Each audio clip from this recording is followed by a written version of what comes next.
Let's have everyone stand and start the meeting by observing a moment of silence.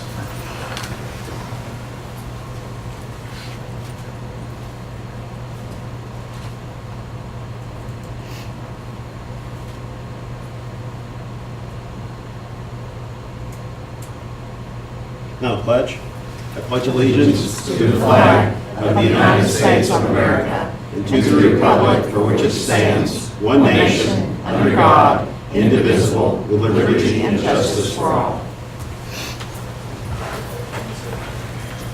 All right, first item of business is adoption of the agenda. Any changes, additions, subtractions, or edits? If not, a motion is in order to adopt the agenda as presented. I move. Motion by Ms. Hicks and second by Mr. Parrott. All those in favor say aye. Aye. Opposed? Aye. Motion carries 5-0. Next up is approval of minutes for the May 16, 2017 meeting and May 23, 2017 tentative budget meeting. I think we were all at both meetings, so any changes, edits, additions, or subtractions to either of those minutes? If not, I'll entertain a motion to approve both sets of minutes as presented. I'll make that motion. Motion by Mr. Heisel, Second. second by Ms. Ritchie. All those in favor say aye. Aye. Opposed? Motion carries 5-0. Okay, student and staff recognition. Mr. We Christie. have a student to recognize this evening, Mr. Clay Berryman. We had this for last month, but he was out of town, so we rescheduled so he could be here tonight. The Craft Academy for Excellence in Science and Mathematics is a dual-credit residential high school for academically exceptional Kentucky students. It's housed on the campus of Morehead State University, consistently ranked as one of the safest campuses in the Commonwealth. The Academy opened in August of 2015 with the goal of meeting the unique educational needs of academically gifted and talented high school juniors and seniors in the Commonwealth. A college-level curriculum allows students to finish high school while also completing up to 2 years of university coursework. The academic rigor of the Craft Academy challenges students to excel at their highest level. Study is focused on a core of math and science courses and supplemented by electives in the arts and humanities.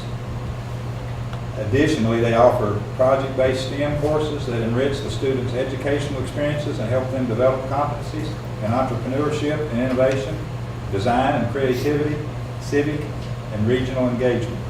So I'd like to recognize Mr. Clay Berryman from George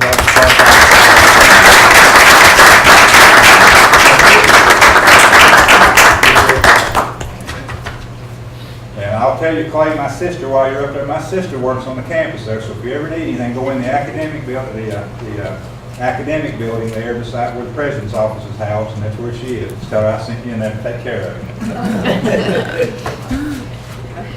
All right, next up, public comments, No. and then the superintendent's update. I got a few things to mention here. The district participated in KDE's Next Generation Leadership Academy last week in Lexington for 2 days. The district curriculum and special education department sent building administrators, regular ed and special ed teachers to the event for the professional learning and teaching strategies offered by many nationally renowned behavioral specialists. The intent of this diverse group of district educators is to provide professional learning opportunities and sharing those back within our district when they get back. Our migrant education summer camp is ongoing as we speak, and it's started this week. They're having a great success so far. They're averaging up about 40 students daily. The theme this year is Earth, Learn, and Inspire, and they're focusing on science, reading, and math. Many of the middle school and high school students that they've attended overnight camps at Maysville Community College and at Morehead State University, where they've learned about the college experience and doing some career exploration there. Preschool this week started the screenings, and they'll be screening the rest of this week, the entire week. Our summer feeding program that we do at the different locations is going. It's about the same numbers that we experienced last year, maybe a little bit larger. Our mobile summer feeding program, the numbers there are possibly a little bit larger than what they have been in the past. One of the things that we've done this year that we started that accompanies the summer mobile feeding program is our summer mobile reading lab. And what we do there is we have books that we purchased, and we go out, and while the kids are we try to follow the summer feeding lab, but it sometimes has to move on, so we get held up and stay with the kids a little bit longer. We have kids where they take books away, they do reading there. I've been trying to send you off some photos of some of the things that are going on there. It's so neat to see the kids reading to each other and things like that. And they get to keep a book. And we had one young lady that just couldn't decide between two books. And she had been there the Tuesday of that same week, and she had gotten the book there. So we kind of made her the deal. If you can come back and tell us exactly, talk to us about the book that you read, we'll let you keep both books. So they're having a ball with it, and we're actually going to have to go back and get some more books. We're running about 50 or more students a day, each day that we go out of that program. So that's pretty neat to see. How often does that program On go? Tuesdays and Thursdays. We only do that 2 days a week, but the mobile feeding goes out every day. We go out on Tuesdays and Thursdays. So it's a caravan when they go out. They've got the big mobile feeding lab with a maintenance truck with a enclosed trailer following behind it full of books. And the kids all just come running to both the feeding thing and the book program. So it's pretty neat to see. Summer maintenance list. I've got a list here that it's kind of got a color code that you can look at. It's kind of self-explanatory. These are projects that we are currently, on the back page are some listed that we've a little nearer completion on, but these, on these first 2 pages are projects that we have ongoing right now. I don't have the exact count. It's somewhere going to end up somewhere just short of under $400,000 worth of projects that's going on. And these were projects that we met with the principals, who had met with their staff, and we talked about the needs in their building. We prioritized those, and we're working on those right now. Now, we've got a list. This wasn't all of the things that the principals had on their list. So as we complete some of these, we'll start to cross them off. We'll give you a new list of things that's completed so you can see where we are on those projects. And then we go back, and each time we'll start meeting again with the principals individually. We'll reprioritize what's left and continue to work down their list in order of importance. And that's all I have.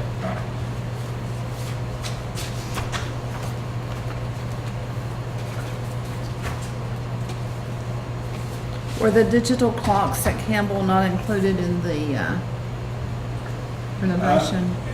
These are over in the other. They were in the wings that were renovated, The but two not wings. in the H wing, the rest of the schools not digital. These want the entire school to come online and be digital. So is this $15,000 just for the wings that were not included in the renovation? That's correct. Thank you.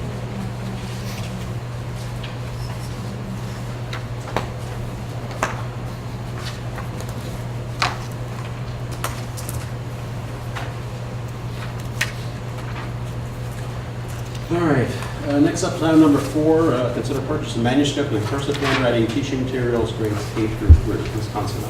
Welcome back, Brenda. Thank you. It's good to be back. I'm before you requesting a purchase. We're trying to be proactive, as we discussed last night with the ELA revision. Cursive handwriting is going to go into that revision. And so I met with the elementary principals, and we discussed our manuscript and cursive handwriting. And we looked at, I brought before them 3 different forms of handwriting, believe it or not. We have Danielian, and we have handwriting without tears, which we currently use. And then we have the traditional manuscript, which is Zahner Bloser. And after a lot of discussion, they decided that they would like to do the traditional manuscript, because they feel like that some of the handwriting without tears could be used for students that are struggling with it, but most of the students need the circles and sticks, because it's not their They need handwriting. what? I'm sorry. Circles and sticks, you Okay, know. yes. They need the traditional, because what we're finding is when they're doing their open responses and handwriting on test, that we're not able, it's not legible. Looks like mine. I didn't say that. So they discussed it, and they decided to go with a more traditional approach. We do have handwriting without tears materials, so that we can modify and accommodate for students that need it based on IEPs, but they did feel like that they would like to go with the traditional. And so I'm asking the board for a purchase, and it is only for teacher resources because that is what we would do for handwriting. And they wanted consensus, and they are all going to use the program. Can you describe the differences between the three methods? Yes, handwriting without tears is more of a one stroke, like the letter D would go like that, okay? Whereas Zahner, Blozier is a circle, you pick up the pencil and you come down for the letter D. Denilian has more of a curve to it, so it kind of lends itself to go into cursive. Yeah, as an overview, the reason we're doing this is because of a change in the state law, correct? So this is not In something the- the district decided, but the state law No. changed. Well, Or- it's going to. We're being proactive because cursive handwriting is going to go into the new ELA standards. I think that is a problem statewide, is that students, first of all, they can't read cursive, they can't write in cursive, because once we left it when it wasn't part of, I'm going to go way back to CATS testing. Some of those little things that we just did because it was the good of the whole child, and because, you know, we kind of play to a test a little bit, those were things that were dropped. And I think that legislators and even the Department of Ed is hearing people say our children need to be able to write in cursive and they need to be able to write legibly. So that is why I'm coming before you tonight. So just for clarification, is there a law that requires it yet, or are we anticipating there'll be one? We're anticipating. And the 21772, will this require essentially a one-time investment and then maybe minimal replacement, you know, as things get lost No. after that? Yes, it would be minimal, but hopefully they would not lose the teacher resources. And it is one, and so when I met with the principals, they decided that they wanted to go back to kindergarten and first grade and second grade. Second grade will have to have a split handwriting program. You will do manuscript until around Christmas, and then you'll begin to introduce cursive. It's going back to, I'm just going to tell you, 1980s, because that's what we used to do. And then third grade would be all cursive. And then we would not need it in fourth grade because at that point they should have mastered the ability to write in cursive and read in cursive. So it would carry through. We won't need the resources in fourth and fifth grade, sixth grade, and so on. And so the funding source is not the normal budget, there's not a budgeted line item for it, it's coming out of the contingency fund. I just threw that out. I hadn't talked to Alicia because I don't really have a funding source for that. I guess we could probably look around. I could probably talk to Alicia. I just put contingency because it is a one-time purchase, and it would be something that would be purchased and then it's done, it's closed. But that's up to you. That's up to the board. I just didn't know what to put in there for the funding source. Yeah, the statute was House Bill 495, it got out of committee, did not pass the House, it was not heard in the Senate. No. It's Probably in because other people were right. doing other things, that Mhm. will go through next year, would be my guess. It's in the new revision. Yeah.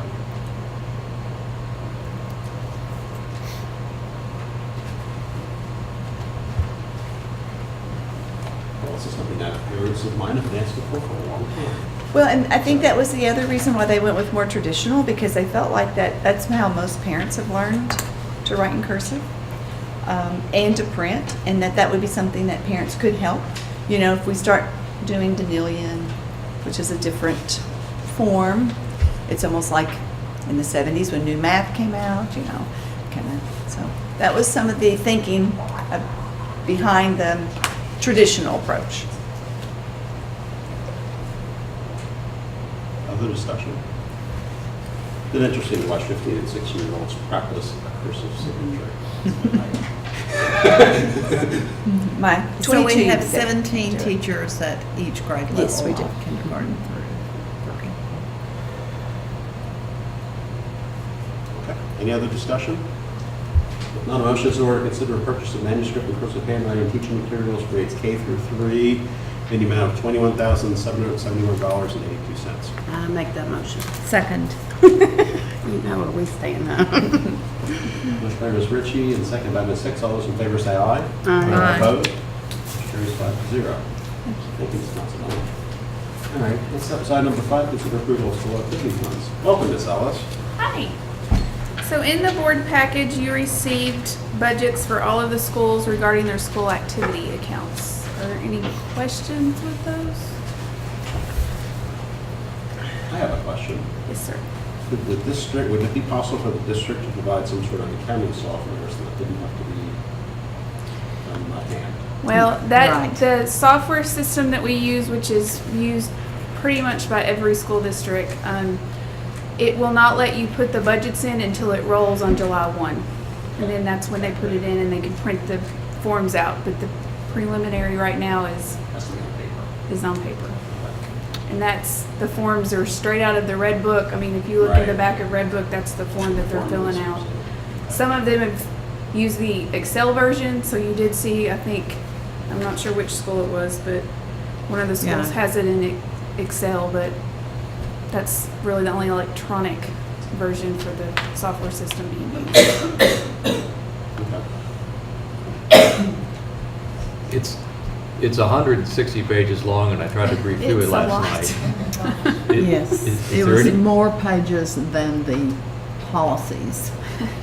Is there anything that stood out as being odd or unusual that Not, we should? not particularly. I mean, they're listing out what they think they're, based on their accounts and what they plan to do fundraiser wise, with the kids.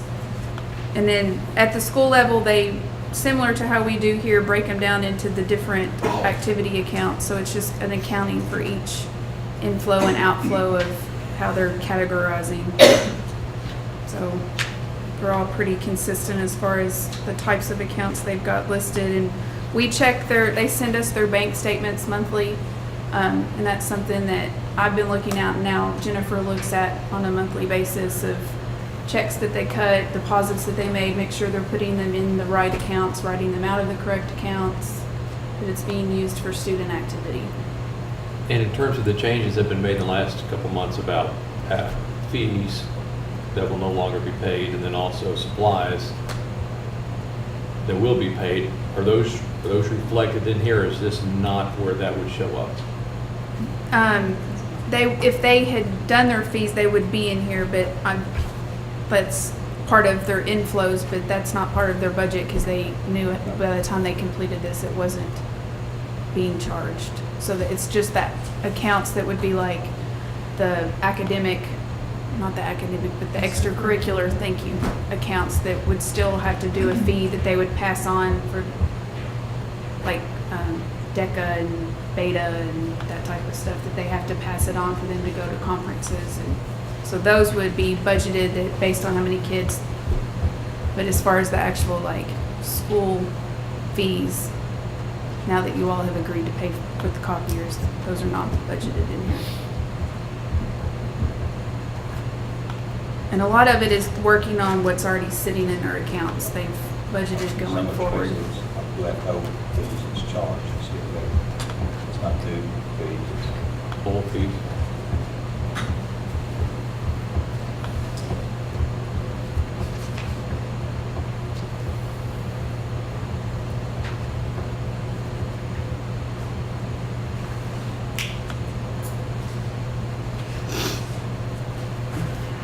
Mr. Christie, have you had a chance to review these? Do you have any issue with it? Now, With it? I've looked and talked with the principals and developed,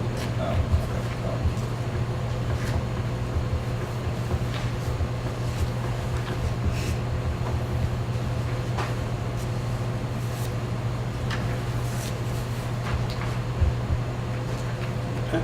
Any other discussion?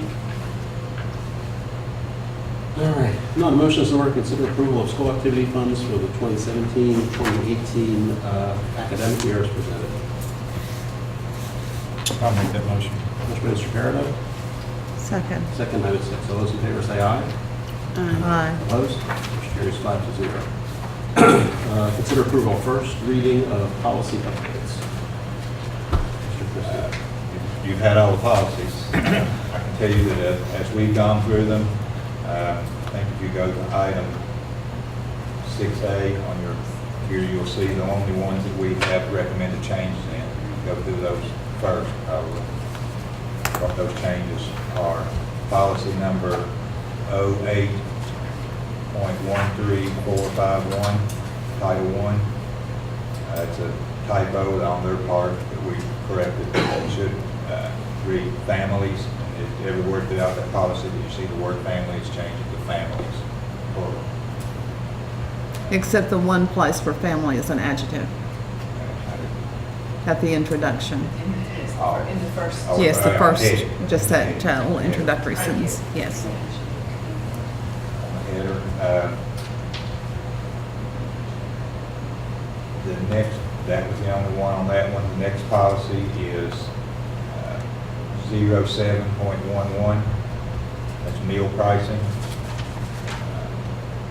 That's where we had the most, that's the biggest policy change due to the CEP. You'll see below the header, that first paragraph, meal charges, all that comes out. And we add the new policies, which are on that next page.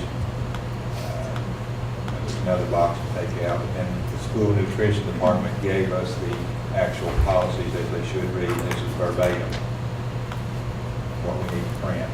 This takes into consideration charging of lunches, payments for those, negative balances. It eliminate, that's the beauty of the CEP, it's going to eliminate all those things, the charges and all those, and the negative balances. The a la carte meal purchases, those will only be, if they have the money to buy it. If they don't purchase anything, there's no charging on that. And then there's the same thing on the staff charges.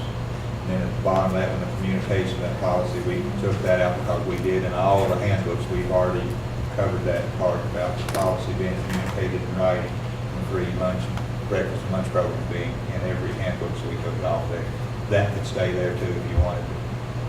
We've got a paragraph in every handbook, so that was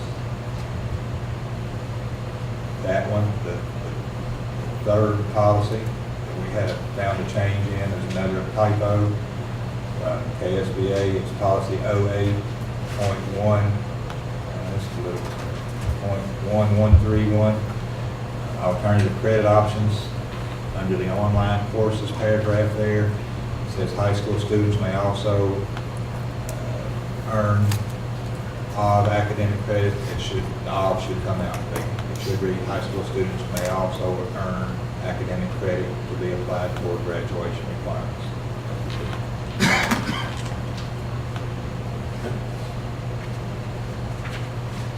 There's one I left my paper at home that I had the number written on, but on each page of it, the two words were crammed together, like school improvement was all together, but I don't think those were the two words. You remember that one? I believe there were 3 pages of it, and I wrote it down, but I don't have it.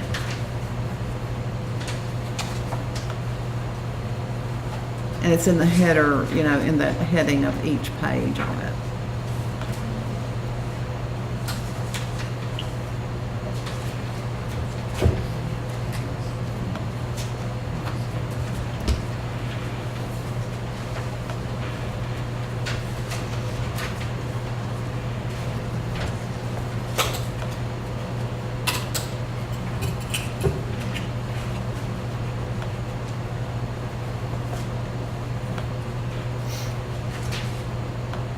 Was it in the print and in the paragraph type stuff? No, it was the heading. It was the beginning of the page on all 3 pages of,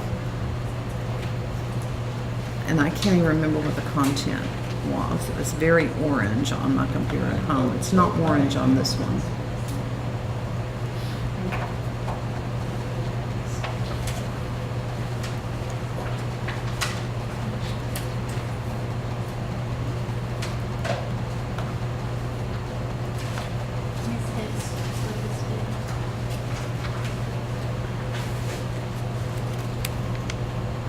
No. No. It's mean, the two, I mean, it's very odd. There's no space between the words. And it was something like school improvement, but it wasn't. It was, And while we went over that document, which is 6A, 6 is also part of it. All the edited changes in 6 are part of the changes. Right. Okay. We want to make sure we're, I mean, all of these are also being changed. This document, this 129-page document with, Yes. okay, I just want Yes. to make sure. Let's see, I'll take a minute and discuss the reasons for the change. I'm not going to go through every policy. right. But believe it or not, there's probably about 7 laws which changed, which generated all these policy changes. And one was ESSA, which is Every Student Succeeds Act, which is federal. So there are a lot of things which stem from that. District planning, there's lots and lots of language here that changed that. Bridget. Most of the things that dealt with It might have Title been in I, the edits for procedures. Title I came from the What was it, Judy? It may have been in procedures instead of policies. I don't know. It was like 2 in the morning when I was doing this. So that generated a lot of changes. The term GED no longer exists, now it's the high school equivalency degree. So there's been some changes throughout the documents for that. Our good friend Senate Bill 1, it generated a lot of changes in education at many different levels in many different areas. There was probably about 20 or 25 policies that actually, the necessity for the changes from Senate Bill 1. There was also a change in reporting from domestic violence. That was House Bill 309. There's some changes that are there for that. Let's see, some other highlights. The attendance age, which is KRS 158.030 subsection 2. The entrance age and attendance policies were changed to reflect that. Senate Bill 17 basically granted students free speech, and that's reflected. So that really limits the ability of a school or a school board or a school agency to limit what students say during speeches. So there's still some exceptions, but the idea was if somebody wanted to say something religious or political, they could do that. So let's see. There were some changes requiring CPR and concussion training for athletic coaches, especially at the middle school level. That's relatively new. CPR training for coaches at the middle school level is definitely new. So there's some changes in policy that reflect that.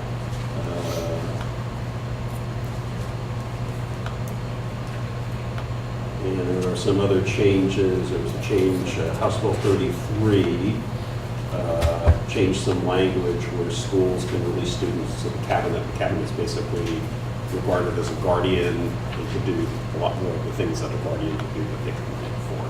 So those are probably the biggest ones. Oh, I forgot 8.3, which is a completely new section, which is the calendar committee. So Senate Bill 50 passed. So all the various discussions we've had about how to do our calendar are hereby rendered moot because the state's going to tell us how to do it.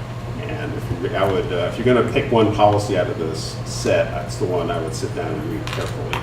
The highlights of that are, number one, you have a calendar committee, which is stipulated by statute, much as the local planning committee is, the superintendent selection committee. I have a calendar committee, which is stipulated the same way. It will meet. It will deliver recommendations to the superintendent, and the superintendent will bring it back to the board, and we have to review those. We have to review those and then vote on those at a separate meeting. And interesting enough for you, Ms. Nance, there's different reporting requirements for that second meeting. So when it's time to approve the calendar once and for all, you have to make sure that's in the public notice. So that's all in the law. So.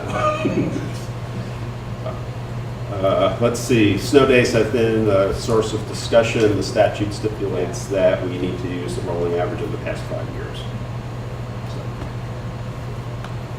So, if we comply with the statute next year, there are some carrots, and if we start after, after August 27th, I can't remember the exact date, the state is willing to grant some leeway in terms of definition of the school year. Whether that's something this group wants to consider or not, I don't know. I think we'll be very successful with our current school calendar, and we've had that discussion, which I'm not going to bring up again, but it's make sure you all know that's out there.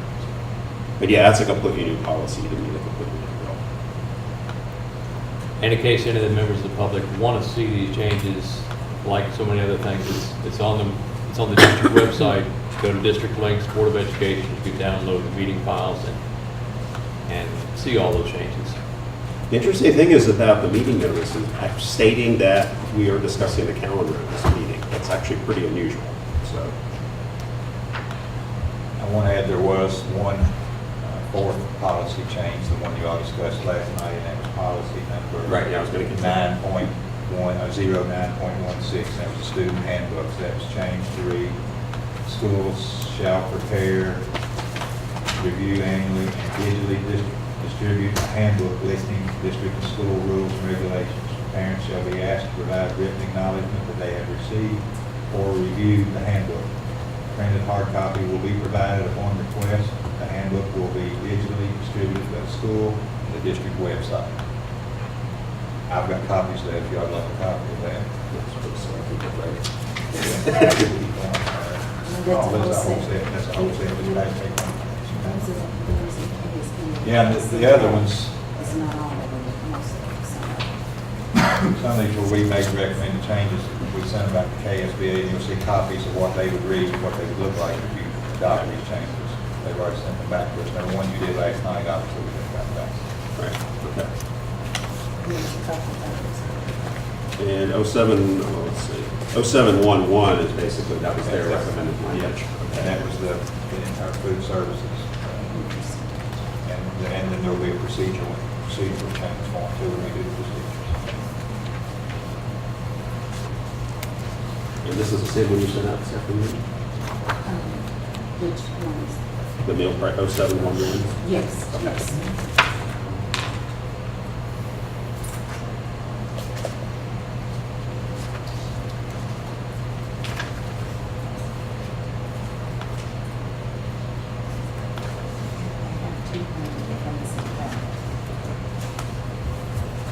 Fix that one running together, it must be a procedure one. I don't have one through the. Okay, I can't find it in I'll look for either. procedures when we get the procedure. Okay, I'll send, I mean, I had it on my index card to bring. That's just I a didn't.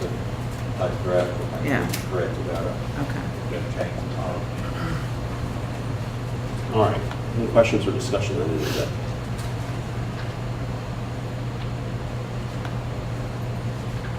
I didn't really see anything that was generated by the district or generated as an option or that we have much of an option to discuss. So this is all pretty much statutorily mandated changes. So.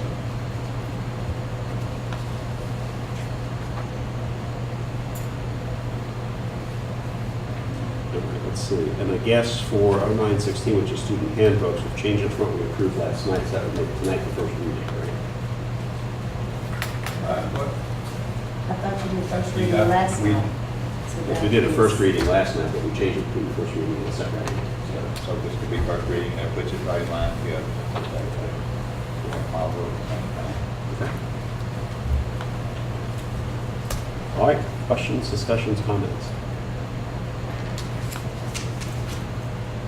Senate Bill 1 was a fun document, wasn't it? So, okay.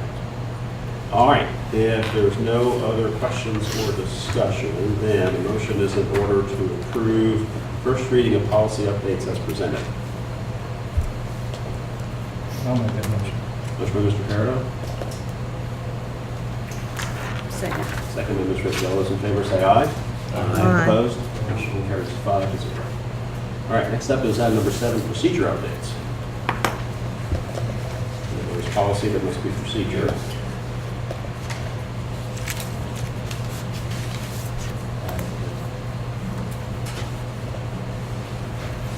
Two procedural updates. The first one is on 09.428118P1.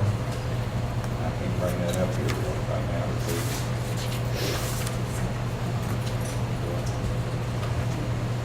See what that change was. That was just personnel and medical commission.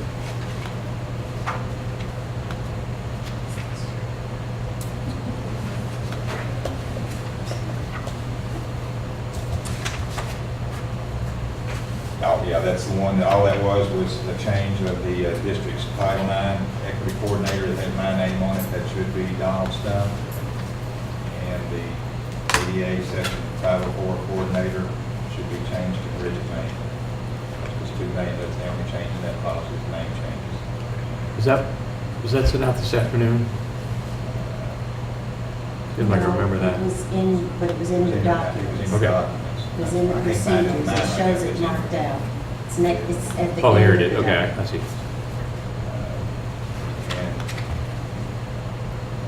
the second one is 07.11 AP.1. That's the food services thing.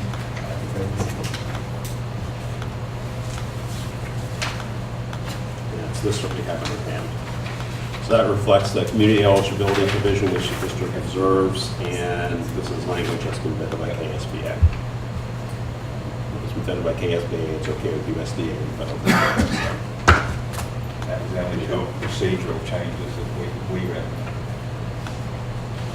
And all the other changes came from KSBA. Everything else came from KSBA recommendations, and we were okay with those. The use of procedures were related to the ESSA and House Bill 1. There was one about the kindergarten age, so there's a new procedure for that.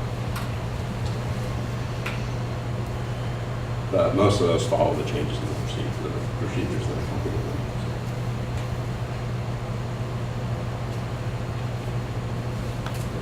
Any discussions, comments, questions?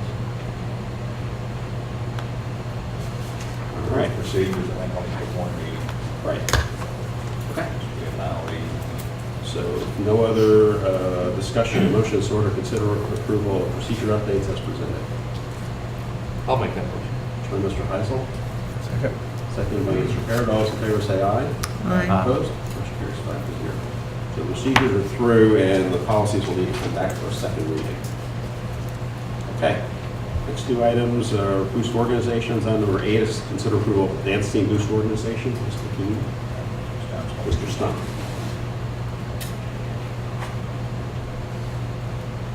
Good evening. I'm filling in for Jamie Keene. He's simply asking the board's permission to initiate a booster organization for the dance team. Okay. So requirements to have a booster organization, board approval, and they have to make the board approval is the first thing, right? That's correct. And they need to make bylaws, and then they need to have Red Book training in open books, correct? Yeah, the first step is for you to approve the formation, and then they will follow the procedures to set up. Discussion, comments? If not, a motion is in order to consider approval of the dance team booster organization. I'll make that motion. Motion by Mr. Parado, Second. second by Ms. Hicks. All those in favor say aye. Aye. Opposed? Motion carries 5-0. And the bowling team booster organization. Same request. Same. Not the same people. Not the same people. I'm sure we have some dance students that like to bowl as well, so maybe we will. Okay, other discussion? If not, a motion is in order to consider approval of the bowling team booster organization as presented. I'll make a motion. First by Mr. Parado, Second. second by Ms. Ritchie. All those in favor say aye. Aye. Opposed? Aye. Motion carries 5-0. All right, next up is item number 10, consider approval of pay application number 1 to Performance Services. That is pay application number 1, and we've included a list in your transmittal of what those funds were related to. This was actually for last month's pay application that didn't make the timeline of the 10 days prior to board meeting, so we just carried that over to this month. That's why we have 2 pay applications on this particular agenda. So that's the first. Is everything on schedule with all of that? Well, I'm not sure how to define on schedule. I can tell you what we are doing and what the schedule is. We have contractors for every service. We do now, yes. I guess the key part of the schedule is, since especially at Baker, it's going to be a pretty radical change. Do we currently think everything is on schedule so that school will be able to resume at the projected? Yeah, Will they we're- have chillers when school starts? We will have chillers at both Strode and Baker when school starts, okay? And boilers will come right before heating season around in the fall. Both sets air handlers on the roofs will be completed by the end of the summer. And we're already working diligently on the lighting and the water projects in all of the buildings at the district level and the control systems across the district. So I think next summer is the plan on dealing with or addressing shears, air handlers, and the chill beam systems at both Strode and Baker. That's pretty much the general schedule. Did I quote that correctly, guys? And in terms of the percentage complete, I take it you've looked at the I have. details on this I have. and vetted that seems like it's. Mr. Heisel, I keep a very close eye on that. I'm making sure they're not billing over that percentage. Actually, I did the math, and it comes out right at what they're requesting. And gentlemen, in the pay application, personally, I'd like to see a little bit more detail. I mean, this is a real high-level view, but the pay applications we're used to getting have a lot more detail in them, and, you know, we'll look at specific things. This is a large project that goes across several schools, so, you know, the first pay app that we're talking about here covers a lot of general things like administration fee, overhead, profit, bond payments, that sort of thing. But, you know, as we're getting down, we're going to look at machinery and cost of install and all those sorts of things. So I would like to see a little bit more detail. And I like it kind of broken out to level of school. Right, that would be very then helpful. equipment and what's being done in each place. The other thing would be if you could parallel what Mr. Stump did, it would be helpful if you kind of wrote us a roadmap of what was being done in each school. An Excel spreadsheet of, okay, here's June, July, here's August, and here's what's going to be going on in each of the buildings. So that way the board is on board with what's going on with each of these buildings, and when questions are posed to us, that we'll be able to answer. That's absolutely doable. And I think you probably already have a document like that, because I saw one sitting around that prior meeting that had been left over from a planning meeting you all had where you had that Yep. laid down. We're doing it, and I've had that very conversation with these two gentlemen sitting in this room about the detail of billing, and it's kind of ironic that you brought that up, Dr. Kuda, because I've already had that conversation with these gentlemen. Now, can you make sure I get that by email for these two pay applications? All right. Other discussion?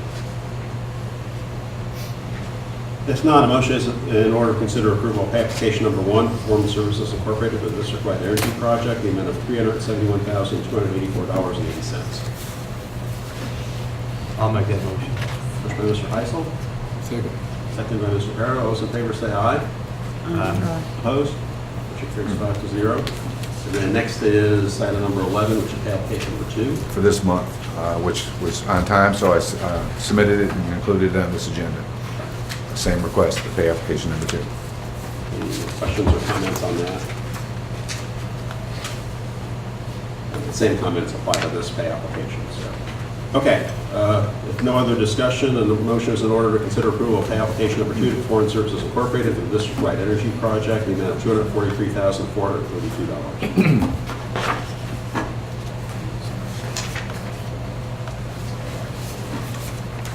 I'll make that motion. Okay. Motion by Mr. Heisel, Second. second by Mr. Farrow. Those in favor say aye. Aye. Opposed? Motion carries 5-0. All right. Next up is item number 12, consider approval of the school facility rental fee for the 2017-18 school year. We asked the board to address the school rental fee that we're charging organizations and our private sector for use of our buildings on an annual basis. This is that same effort. What's before you are the same fees that that the board approved last year. And unless you have any strong feelings about changing those fees, we'd ask that we just continue the same rate and inform our principals that this is the board-approved rate for the use of our facilities. Any other discussion? I take it in terms of feedback that there's been no feedback that's come up through the chain of we need to make adjustments here, that if there was, we would have proposed those, right? We think these continue to be fair fees associated. The principal has some freedom of discretion there. If it's a school activity, school kids, they can actually waive the fee. So there's some flexibility for the principals to work with they groups worked within it their out, schools. yep. on this thing. We have the worst internet. Do we have any problems, especially out of GRC, with the, with the theater or whatever that's called, being such a great facility and potentially demand is, we have more demand for that than we have time slots right now, that we need to make some adjustments? And you've got also, you've got the Campbell. Campbell Mhm. too. We're starting to do some work in that one to kind of remodel a little bit in there, but you have both of those, and they're probably pretty close to equal to use, Campbell and GRC. About the same size, they hold about the Yeah, they same. seat about the same, the seating capacity is the same, so, I'm not aware of any major conflicts with somebody not being able to get to it if they need it. Work around it. They're primarily, the rents charged whenever they're for-profit type activities that's going on in the school. They're a little more strict on paying for it. And when somebody rents the auditorium, that also, if needed, includes some space in the band room for, like, And then using it as dressing or includes, something like that. If it's the auditorium, that includes custodial help if they're using the cafeteria. These include food services worker there to access the equipment. Actually, that's required. It's required in the process. And the gyms, if they rent gyms at the elementaries, then there has to be a custodian there. If it's when they're regularly scheduled, that works. If it's not, if it's on a weekend or sometime when the custodian's not, then they have to pay the additional cost for custodian. how much is a gym? Depends which ones you use. We charge a little more, I think, for the Still under the middle, junior, and high schools. Is the facility rental fee, is that just one page? Yes.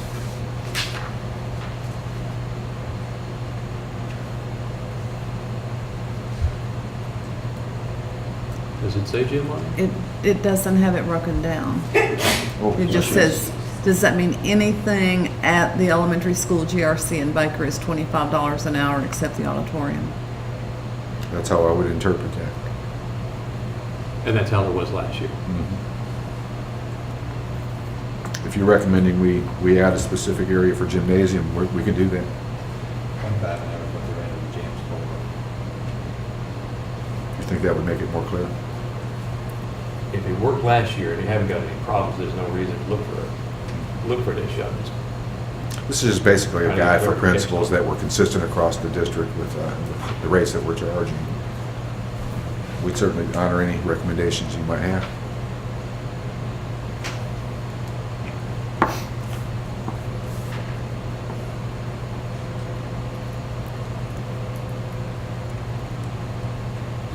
So if they were using some classrooms and the gym or whatever, is it $25 per hour per space being used? I don't know that we, other than for something at the high school or the or Campbell, in the auditorium, that we've used any other spaces other than the one room, whether it be the gym or whether it be the cafeteria. I don't know. I don't remember any situation where we rented the gym and had to rent out, and they've had to use classrooms. We have, at the auditorium, you have dressing room, and everything's part of the auditorium, so we'll use those for. We're really hesitant about allowing groups to go in teachers' rooms. Yeah. I'm not aware of any rentals of those areas either. So if it's a school activity, there's no charge here? That's correct. Okay. Probably not that the principal has that authority to waive that cost, it's a school activity. I'm just thinking when you host, you know, if you're hosting teams, you know, academic team, when we host academic team, each team is assigned a room, a classroom. For an academic meeting like that, there's probably not a rental. Okay. Going to be associated with it anyway, because that's a school activity. Okay. I don't think we've ever charged rent for an academic.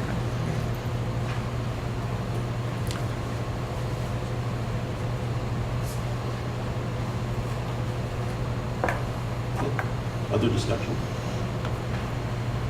Haven't been any problems, same thing. Some problem does develop, we can always revisit this in mid-year if we have to. Absolutely. Okay.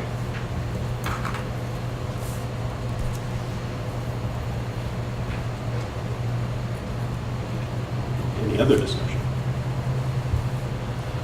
None. Motion is in order to consider approval of the school facility rental fee schedule for the 2017-18 school year as presented. I move that we approve the school facility rental fee schedule for the 2017-18 school year as presented. Motion by Ms. Hicks. Second. Second by Ms. Ritchie. All those in favor say aye. Aye. Opposed? Carries 5-0. All right, next up is consider approval of the BG2, BG3, and design development documents for the GRC athletic fields portion of BG 16-238 pending KDE approval. Mr. Stumpf. Yeah, this is the last process prior to the design of the construction documents and the actual bid process. So we've made available the design documents for your review. We have Mr. Mueller here from Ross Tarrant to address any specifics that you might be interested in asking. I thought we were going to bid in July, but some of the stuff says August. August 31st now is, I think, End of the August? date that What's I've been the- told. Has slipped. How come? Yeah. Well, it slipped because of, number one, the survey, getting the survey for the athletic fields. That was one thing that sort of impacted the schedule. We got that a little late in the season. Turning that around to our civil engineers and then giving them time to work out grading and site development for all of these fields, that took some time. The other big thing that kind of happened last month that I would share with you schedule-wise was basically kind of an impact in the budget. We were prepared to bring design development documents to you last month, but when we were getting all of our final budget numbers in from our engineers, civil engineers, mechanical, electrical engineers, and putting our budget together, we did have a pretty big budget issue, and we did not feel like it was a good idea to go ahead and bring those to you at that point without fixing this budget issue, right? So we ended up taking square footage out of the stadium building. We ended up decreasing some of the seat count in the home side of the stadium. So you now have 3,500 seats on the home side and 500 seats on the visitor side. So we had to make some budget moves to get that back in line with your budget that was given to us on BG1.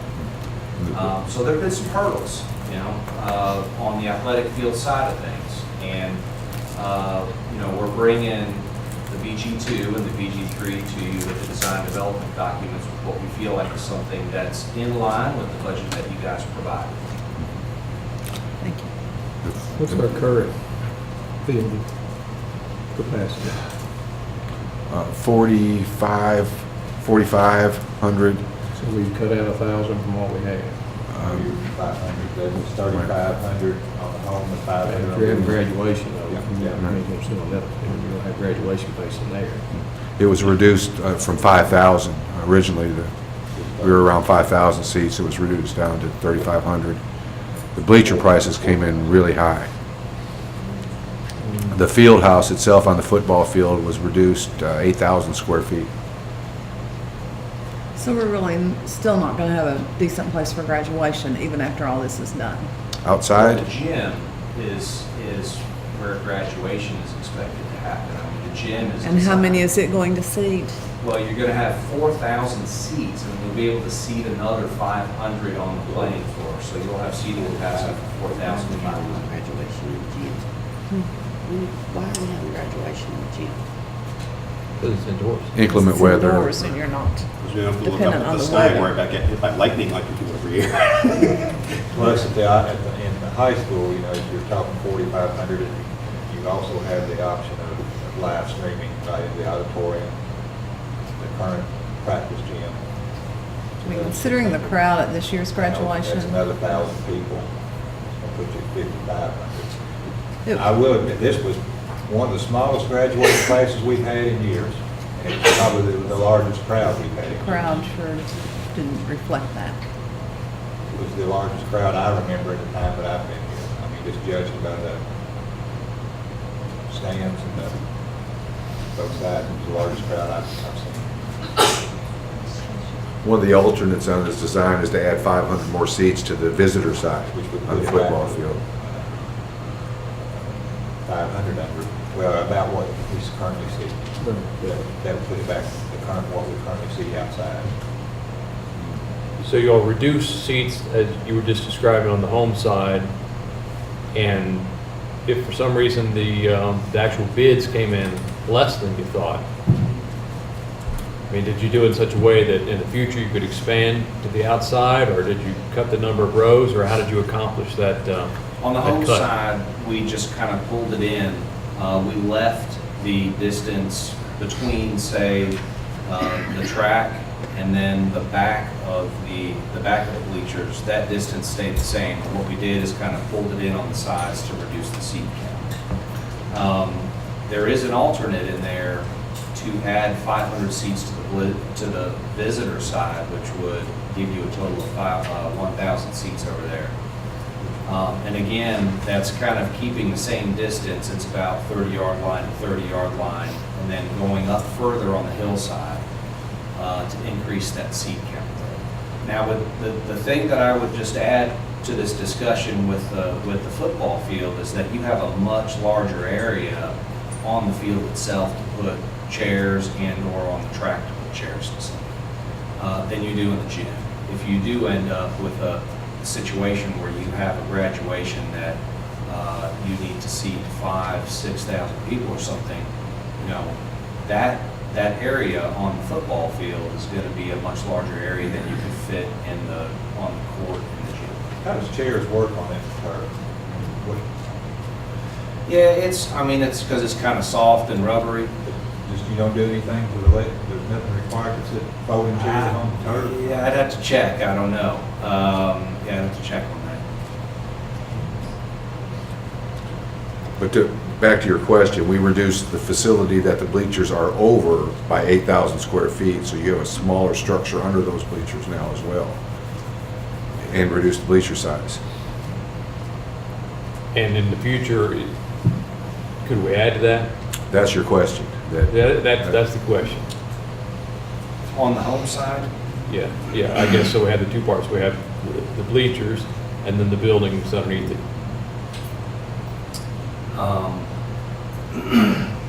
you know, one of the things we could look at, I guess, to maybe address your original question as well, if the bids come in lower, is we could do an alternate that would expand the home side bleachers as well.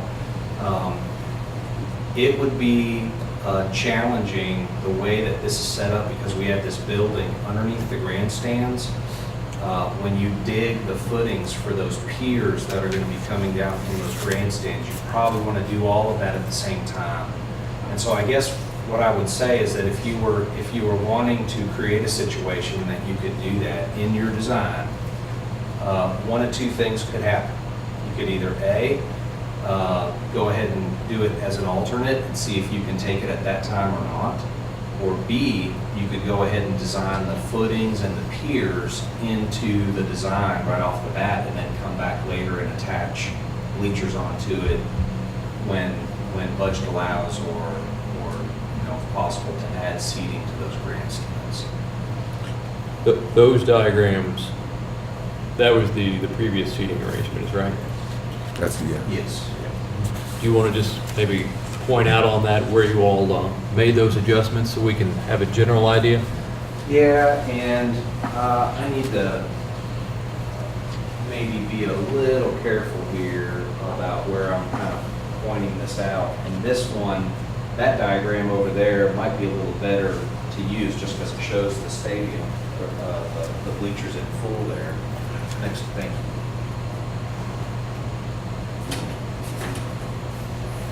You know, so you're looking at tucking these in, you know, about to here. And you're pulling out, basically pulling these in on either side.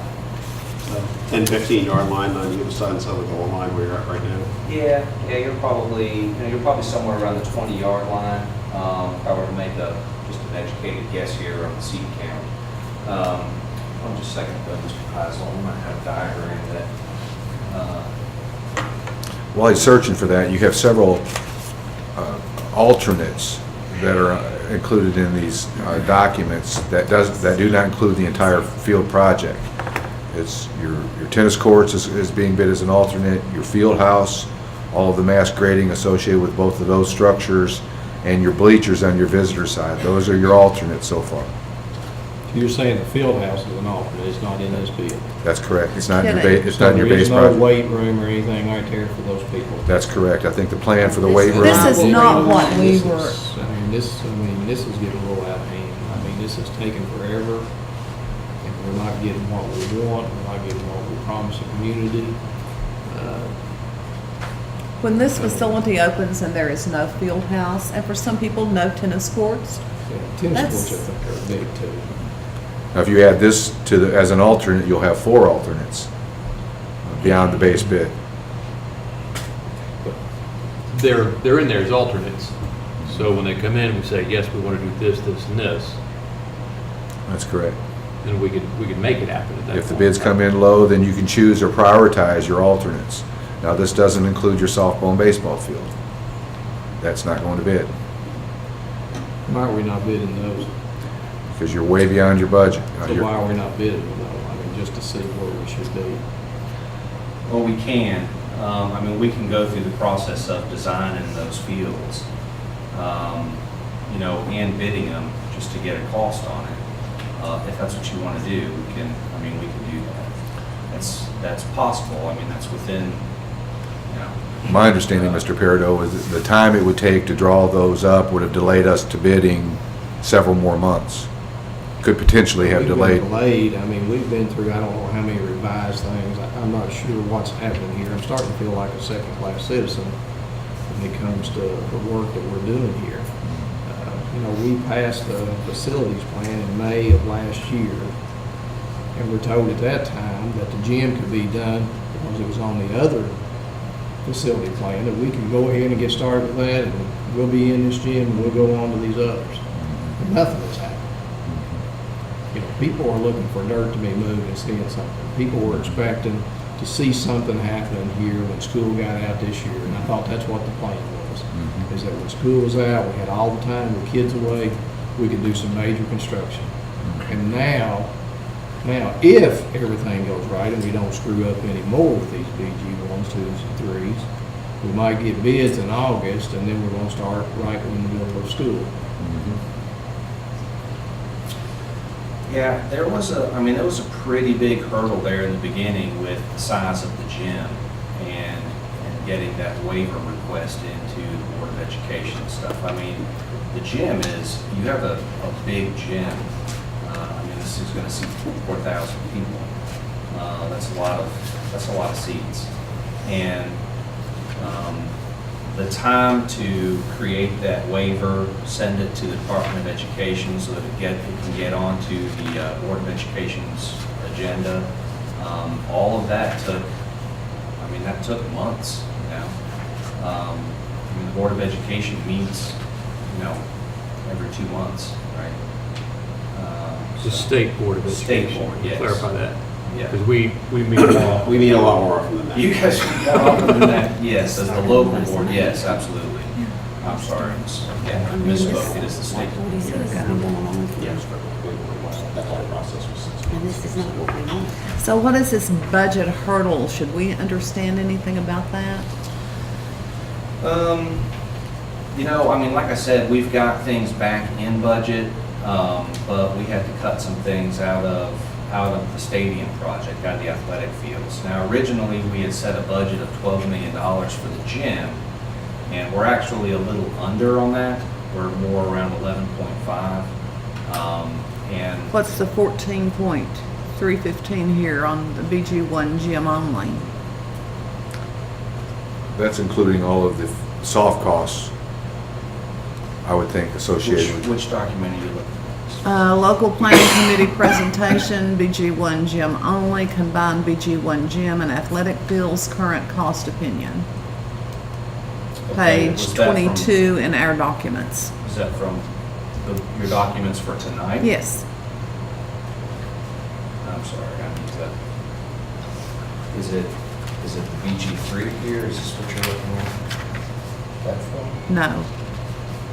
This is a 4-column, there's no title on it. Okay, you're looking at this one, right? It's this one. You're looking at that. Yes. So when you talk project cost, what am I supposed to understand that includes? So if you want to review this document here, the current cost opinion, which was, we revised this for June 16th, 2017. The gym at 63,000 square feet approximately is costing $11.5 million. Okay, so originally we had budgeted $12 million for it based on the square footage that addition was going to take. We're below that, but the athletic fields and the stadium project and the size of it ended up being a lot more expensive than what was budgeted originally. Okay, so originally we were thinking around $5 million for that, and it's actually $6,184,000. All right. So those two numbers together, that 11.5 and the 6,184, are what's creating the construction cost that's listed on your BG3. Okay. Right.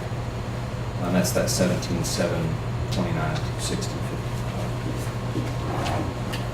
And you're So- saying the primary driver of that is the cost of the bleachers, since at the stadium, there's structural steel, there's not that much concrete out there,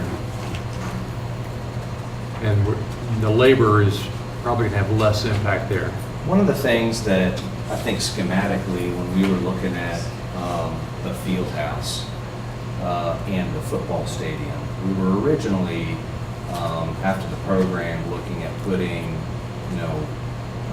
the football locker rooms in the field house, putting program elements in the field house. Those got kind of pulled out and put into the stadium.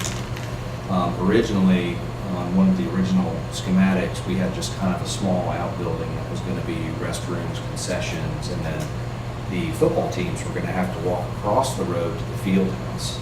And we changed that and took those program elements out and put them, wanted to get them closer to the football field, which makes a lot of sense to have those two team locker rooms, one for visitors, one for home, off of the stadium complex. We then ran into a situation where it was going to be really expensive to modify the grades around the stadium to make that building fit. So we had to put that building underneath the grandstands. So see, each one of these moves is increasing the cost of this stadium. But putting it underneath there, and that's where we've been on these drawings. Yes, that's correct, yeah. And so that was the most cost-effective way to get the amount of square footage that we were trying to place under the bleachers, underneath the grandstands. So what are you doing with soccer locker rooms? So soccer is actually going to stay in their existing complex. Now, I'm the talking about when field, we get this field done, there's going to be, the field itself is going to be sized for soccer. So you will have a but what about their locker rooms? the soccer locker rooms. They're going to be at their existing facility. Without a field house, there isn't soccer locker rooms without a field house. Okay. Unless they, So the field house has 2 locker rooms in it, or has locker rooms in it. It's got a training room in it.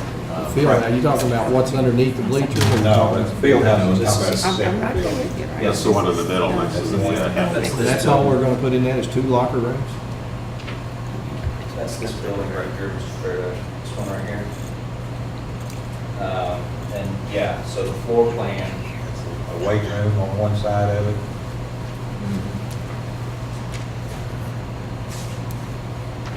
just kind of color floor plan of the field house there. So it's got a big indoor, kind of an indoor practice room, and then a weight room, locker room, mechanical room, training room. For football. No, because the football's underneath the grandstands. So these would be extra for Softball, baseball. softball, baseball, or soccer. So one locker room for all of them?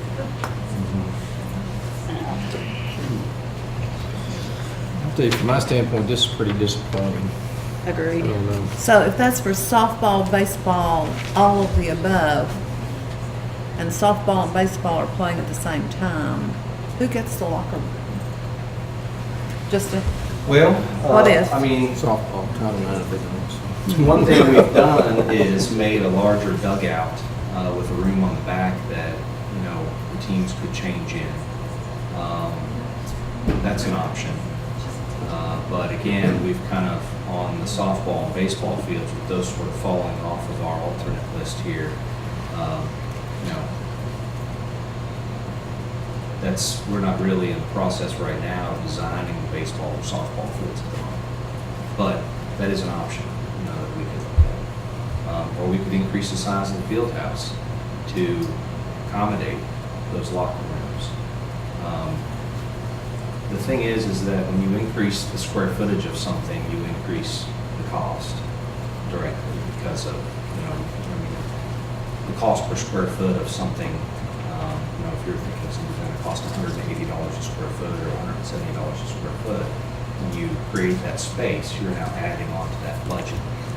When currently the design is in a situation where the budget is already kind of tightened up. So my problem with it is that you're going to take a softball team and a soccer team and say, here, look, we've got you a new field here, but you got less now than what you have right now.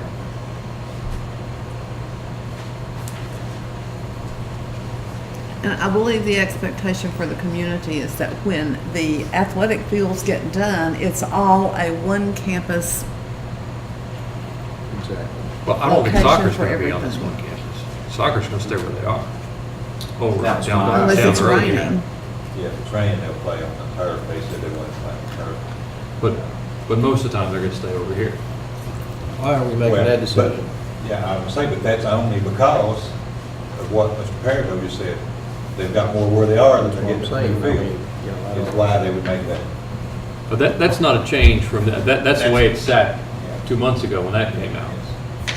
Yeah, I mean, even on that board right there, the base bid items for the competition gym and stadium complex are listed there. The alternates as grading of athletics complex, parking expansion, field house with practice field, tennis courts, baseball field, and softball field. Do they have drawings of these changes? I was trying to get my 54 meg document to pull up, and they don't have any Wi-Fi here. My The phone's drawings slow. are here. There are drawings of it. Want to point out to us then the overall changes and make sure, so we can understand it then on the drawings? Not the detail, page 72, but Right. the page Yeah, 2 just in drawings. general, kind of, sure. The ones that are sitting right there?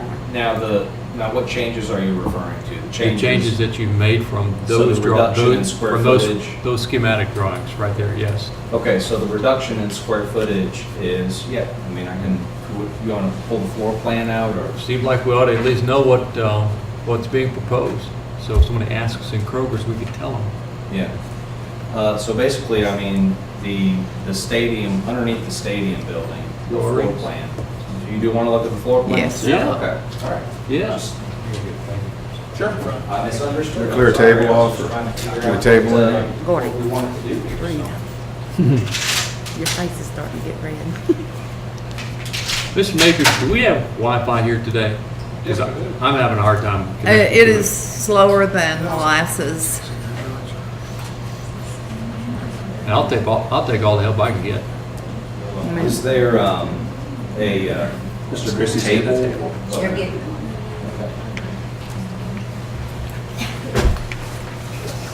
Do your magic as you see fit.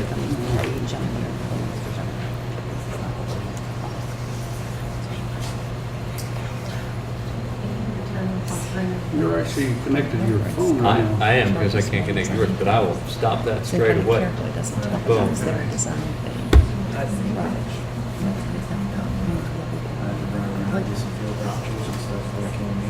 So, I mean, one of the, you know, the reduction in square footage of the building underneath the grandstands was about 8,000 square feet, okay?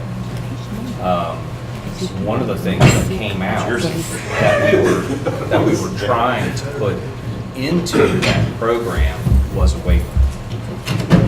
I think tonight, I just want to understand, since these drawings have been out for 3 months, 2 months, we would like to just know in general what the changes were. So what you've told us so far is, you got the budgeted numbers in, the budgets were higher, so you had to make changes. We'd like to know, with a broad brush, what those changes were, so the we can seating, explain it to The somebody. grandstand seating has come down, okay, from 5,000 to 3,500. Okay, right? That's one thing. The building itself, underneath the grandstands, has had a square footage reduction of 8,000 square feet, all right? And has been reconfigured. And the reason we reconfigured it was because we just had to move spaces around because of the square footage reduction, so that it still made sense with the way that the football stadium is laid out, okay?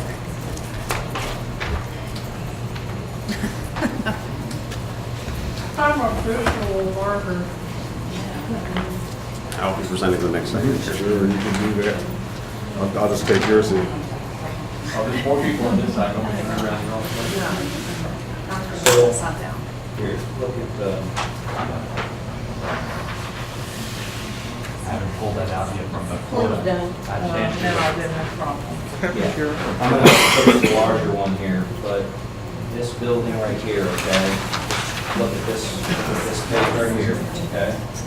So this building is that building, right?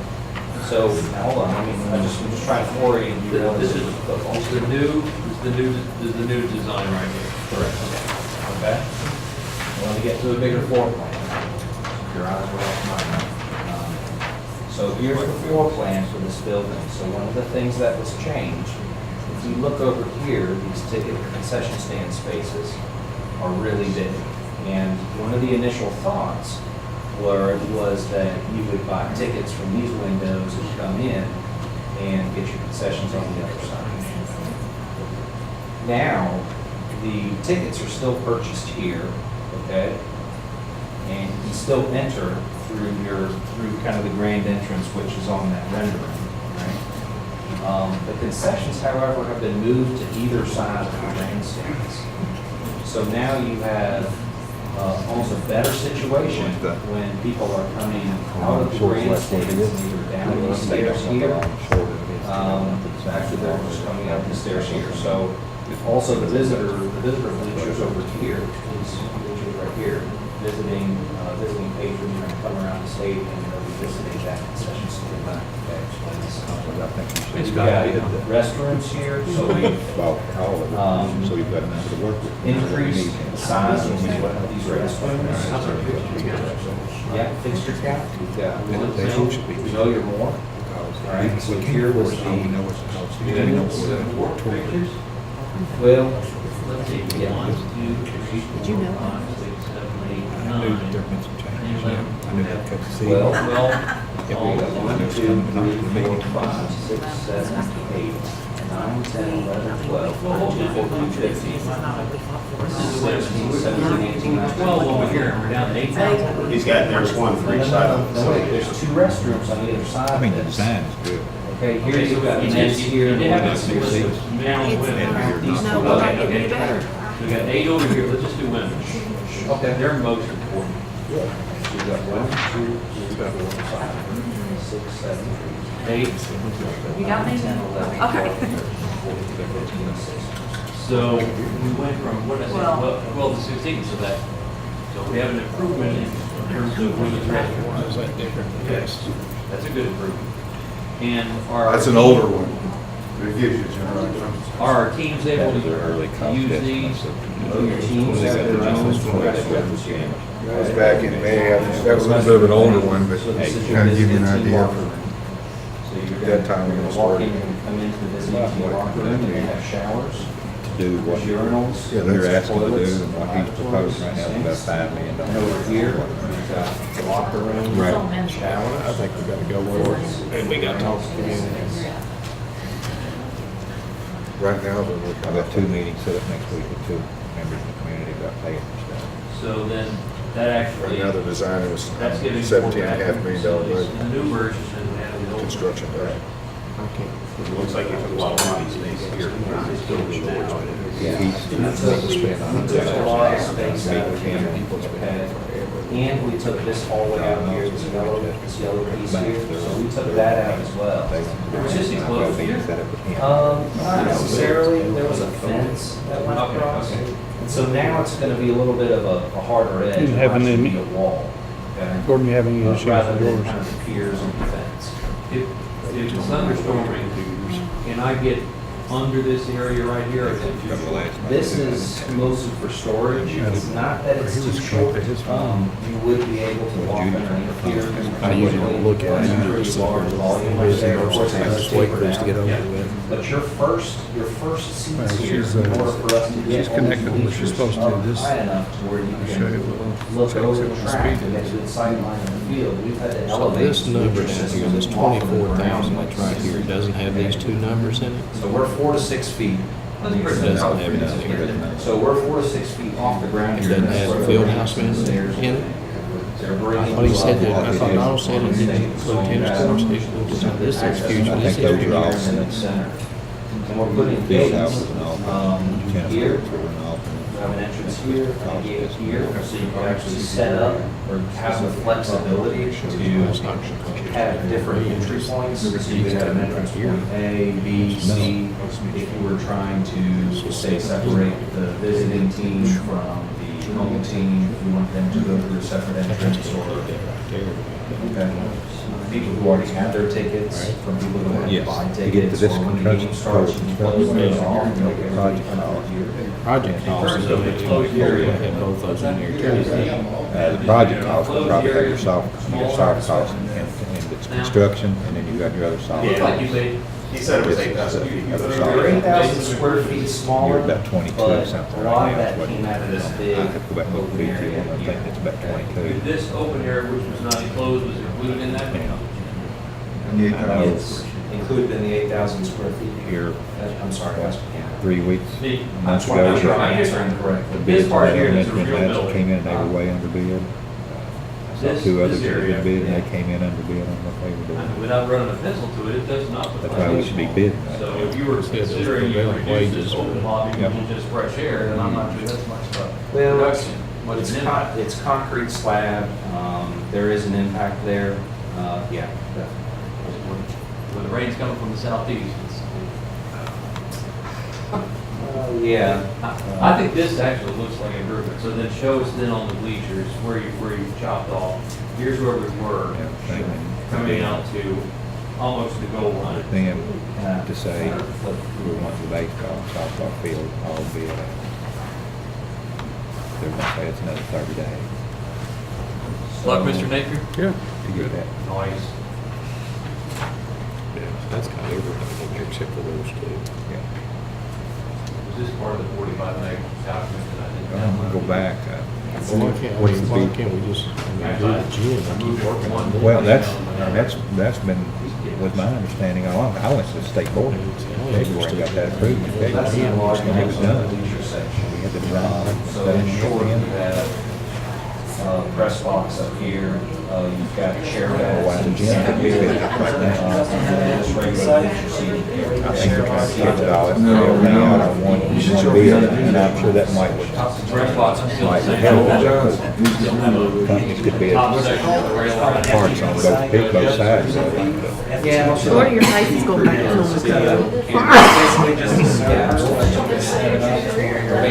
everybody can access Like against everything, facility committee wanted, everything. You know what Barry Rogers, he's going to go through the roof. Then we can talk about, Sorry, Judy. No, I am in my seat. I was gonna give you mine.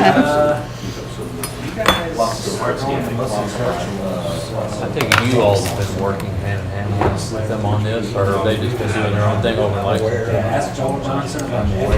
I think we need to watch this. It needs to be your life yesterday. Damage control. Yes, it is. This is nothing but facility committee. We're going, I mean, we're doing what they said all along. It's nothing but, did we approve this program document? And this one didn't follow. I think that hasn't changed yet. That was an alternate before, it's still. Okay, I just want to make sure we're not going backwards on that. When we showed the public and trotted around on that, it's the same. We went into this different.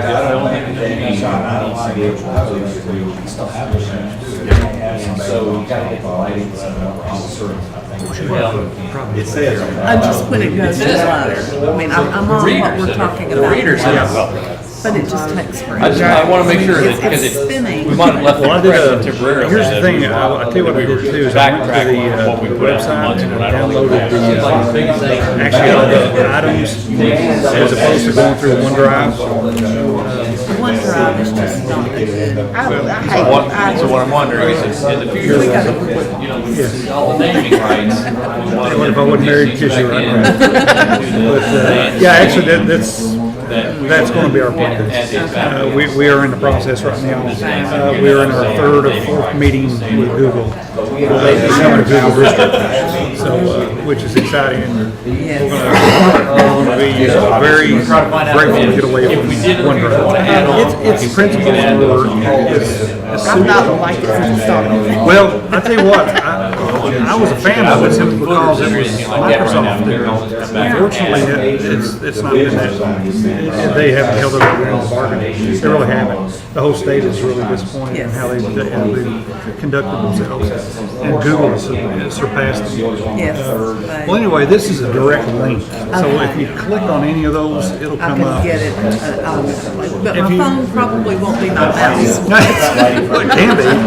Do me a favor real quick, go to that speed test. This tells you how fast our download speed is in here. Actually, we actually put an access point in here today. Oh, fabulous. That's smoking. I mean, if you wanted to watch, every one of y'all could be watching a movie right now at the same time, high definition, it would hold that. So the speed isn't the problem. Okay. So, but if you go back to that one, format here, go to file. It's in that one. And it's in within those documents there. And if you click those will come up just almost instantaneously. Fabulous, fabulous. Thank you. Doing okay? Yeah, does mine So have how, what she's so how do doing? I do this every month? Yeah. Mike? What's that? How do I do this every month? I'll tell you where they're at. Let me show you where they're at. Yeah, that'll. Go to our district website. Okay, that's where, just where I normally go? Yeah, Board of Education up here at the top. I've already got it open for you. And just go down to where it says meeting files. And they're going to be located there. When you hit that, it downloads here. Okay. And then you double click it and it comes up. I can do that too on mine. Yep, sure can. And that's where they're going to be housed at. Yeah, that's a much better plan. Yeah, actually, and but there shouldn't be any lag time between what Arlene puts out and what's on there, but sometimes there are. We run into a situation where they send something out that day with it don't get uploaded. So I would think the shared with me is what Arlene puts out that day. This may run a little bit behind it, but it should give you most of it. Thank you. Well, you're welcome. And you know you can. Yeah, but my little pen thing's not working. Windows cannot complete the extraction. We're extracting. I just clicked on a file. Yeah, that's a little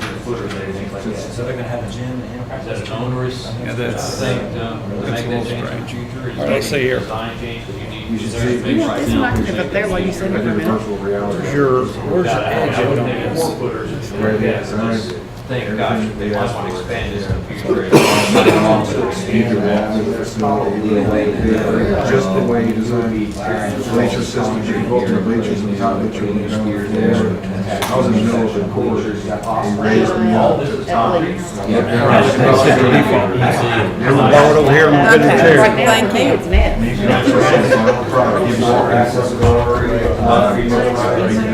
It's 74 to C or D, 74%. On the current scale, it's a C. 70 to 79 is a C.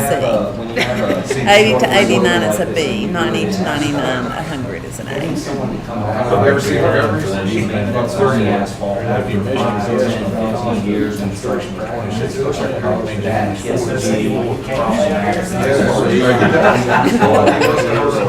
On the grading scale, when I was teaching, that was a B.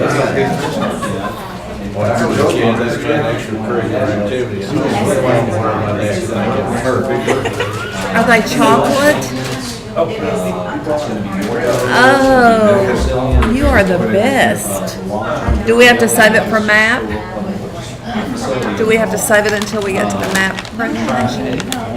Here's cashews, here's almond berry pistachio, and Chocolate. It's already What about that?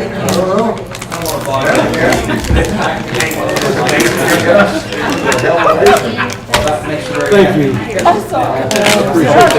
I didn't mean to touch all of it. I didn't touch all of it. I only took ones I thought. You're fine. This whole thing is going to be Chocolate good too. That's okay. Come out quickly. Thank you, ma'am. We're going all the way to the end line, now we're just going. I'm offering snacks. I'm getting ready to go back down. Thank you. We can always add it. That's what my end. Some more? Yeah, you could do that. I mean, it's, you know, like I said, you're gonna be busting up some concrete stuff for sure. Now, you know, I mean, I don't want you guys to be, I kind of feel you guys got caught off guard or something with this, but, you know, you're more than welcome to come into the office and sit down and we can go over this in great detail.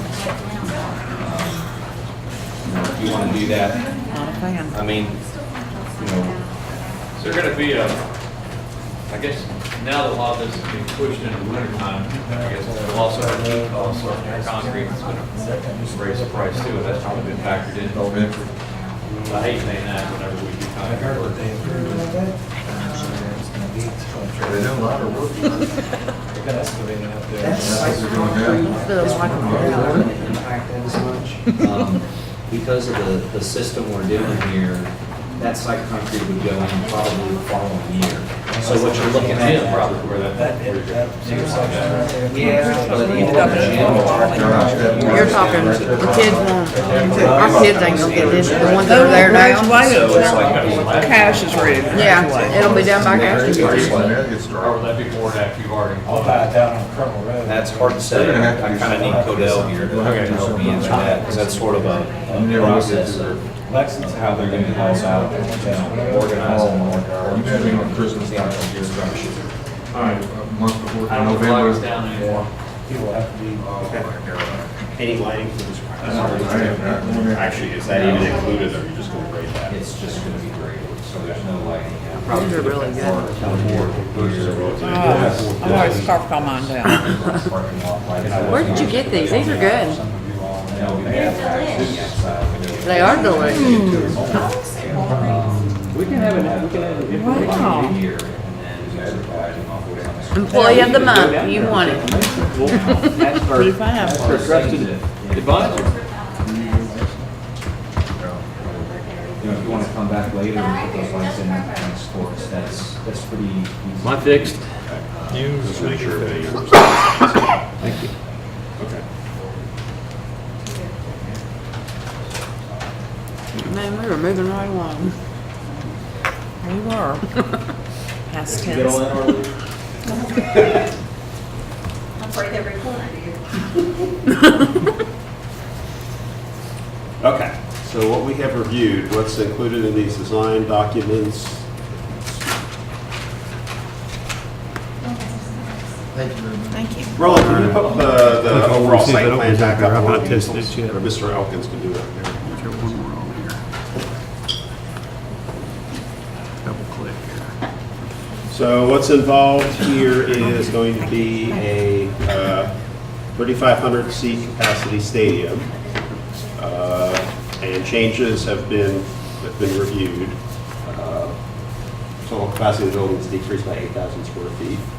Also, the new layout versus what's represented there. Shorter building, 500 seat visitor bleacher with an option to increase to 1,500. 500. 500. So, field house, parking lot between the field house and the stadium, and tennis courts. Main stadium has lights. But those are alternates. Okay. And they were alternates 2 months ago. Yes. I want to make sure that we properly, and people who would want to know what's changed. Tennis courts are So, alternate. y'all Lights are not, Lights are included Included. in the stadium. Okay, so the stadium will have lights, so that you can host, regional events for track and field, and football, and you could for So which soccer. lights are alternates? So the tennis court, no, the tennis court's not gonna have lights.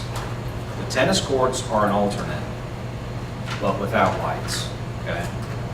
So what are the tennis courts with lights?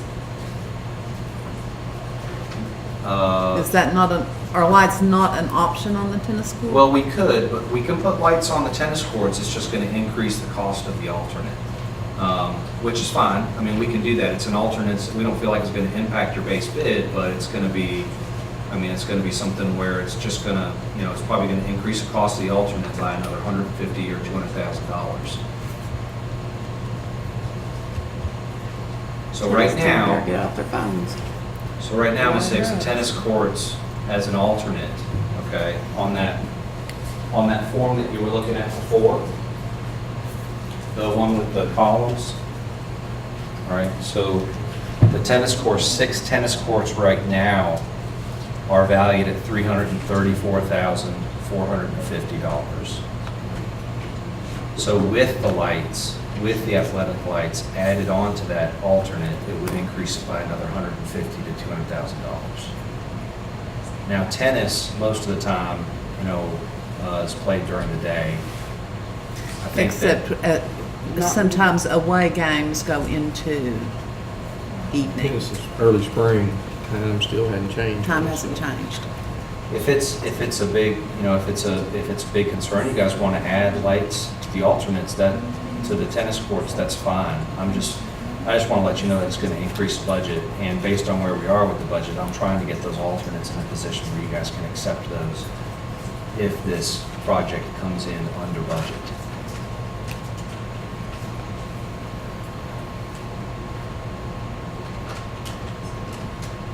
And I suppose that another scenario would be to go ahead and put conduit in for lights, Yep.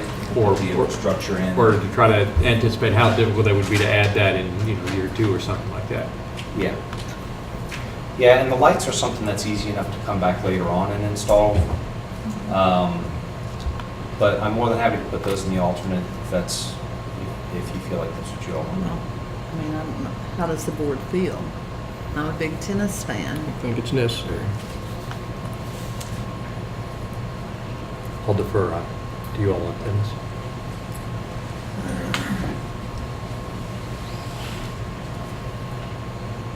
I think we should at least do it as an alternate to see what happens. So we're going to end up having to pick and choose things anyway, so So I'm just trying to may as well get it done.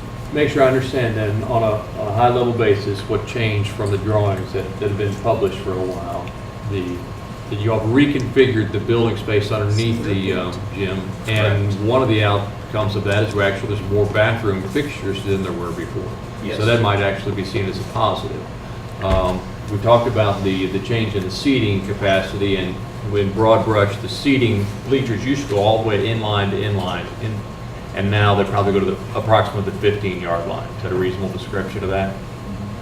The alternate items of the grading athletic complex, parking expansion, field house, tennis courts, baseball and softball, those were alternates 2 months ago, and they're still no alternates. There's been no change on that. Correct.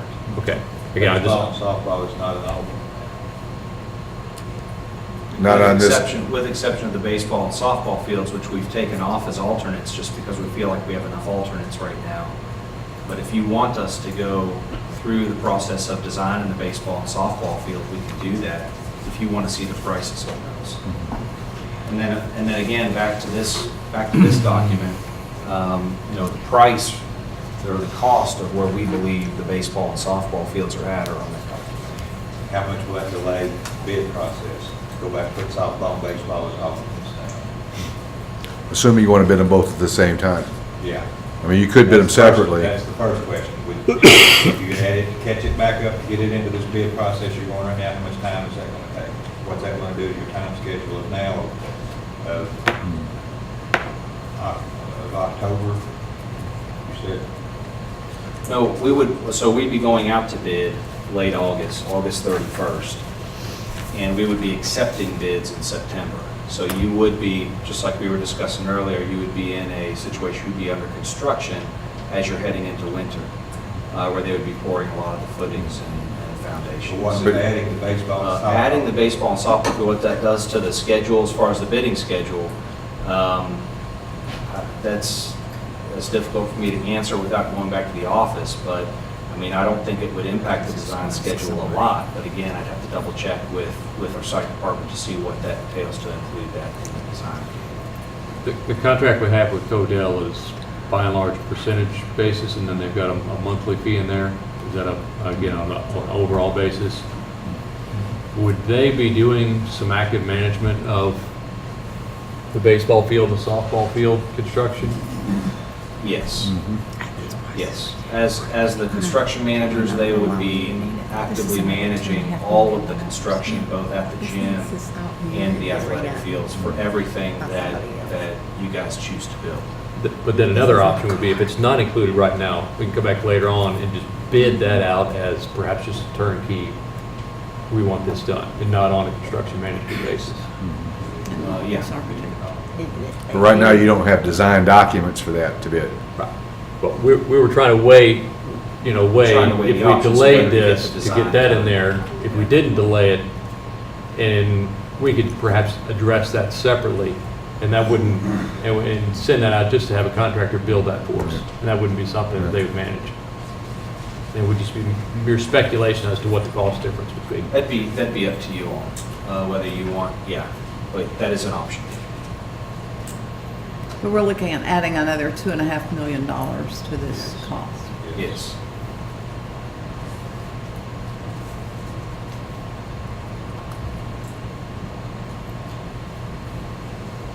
So we have the $2.5 million, then delay in timeframe. And the pond I was fishing in is there another solution, which is you could delay. do that separately, you could just bid that out. You get all this going, and then you start working on that and bid that out as a separate, we want somebody to Separate build that, just like the project. high school was built. We didn't use a construction manager in the high school, we just bid out the construction of the softball field. Yeah. This is in my what-if conversation. Yes. Yeah, we could break off the baseball field and softball field from the rest of the design and have those come out later, or have those designed separately so that you could bid those out at another time, or, bid those out as under just a general contract instead of a construction management delivery process. All that are options to you.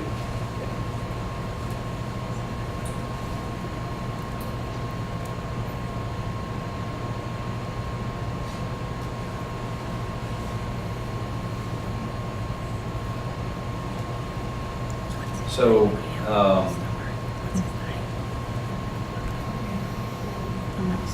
if you want us to pursue, designing the baseball field and softball field, we probably need to know that going into the next month. You mean as part of this, or is it a separate Yes, issue? as part of this. If it's separate, then there's not as much urgency on my designers to go ahead and design everything out, the civil engineers and electrical engineers and stuff. But if we do make it a part of the rest of this package, now they have to take something that was, schematic up through the design development process and be ready for construction documents. And the deadline I've given them is the beginning of August, and that's when we send our drawings out to KDE, HBC. We do our own in-house quality control. We send it to Codell for their review. Basically give everyone a month to comment on the documents, and then we make those changes throughout that month, and then go to the printer, which we send everything out to bid at the end of August. So our deadline that we're facing is actually like a month before we go out to bid, to have all this stuff pulled together for you, for Housing, Building, and Construction, for the Department of Education, for Codell. So we're looking at the month of July, basically 5 weeks to finish everything up.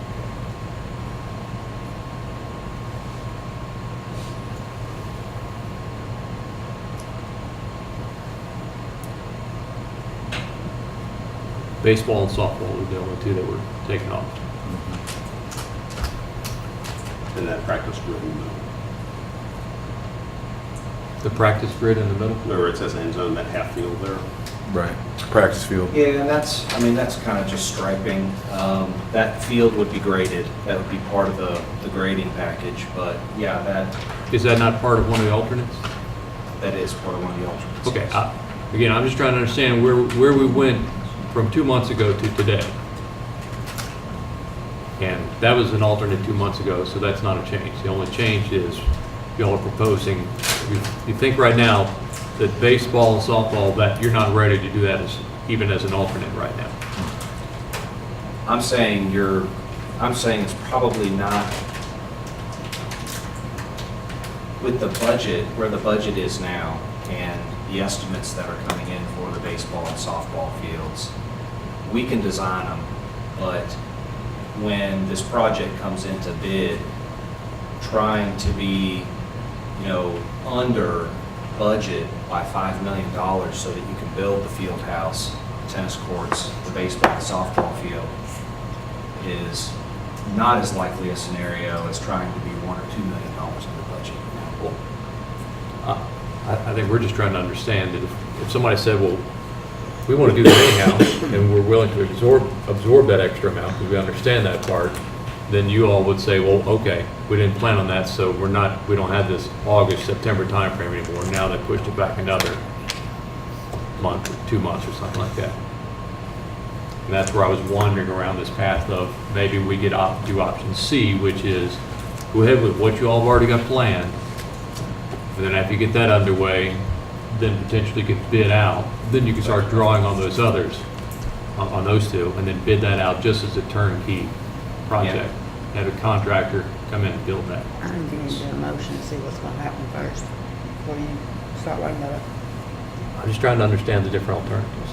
I know, I'm just saying, we need to do somehow, we either need to make a motion or not.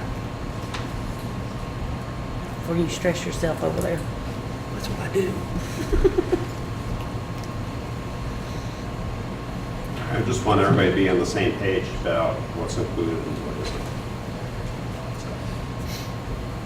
So everybody understand what's on offer?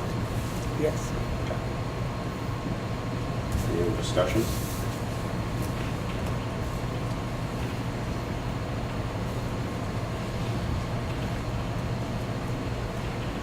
All right. If not, would someone consider offering a motion to approve the BG2, BG3, and design development documents of the GRC Clark Athletics Fields portion of BG 16-238 pending a KDE approval as presented this evening?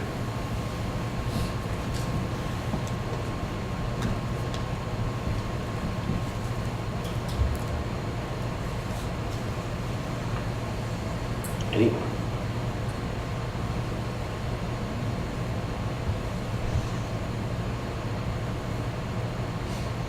Going once, going twice. All right, no motion, so what do we go from here? You tell me what you want me to, where you want me to go with here. Well, my suggestion is Ron Merle should have been in here like yesterday and start doing some damage control, because this is not at all what we promised the community. This is not at all what the facility committee put together, and there's no way I will vote for this.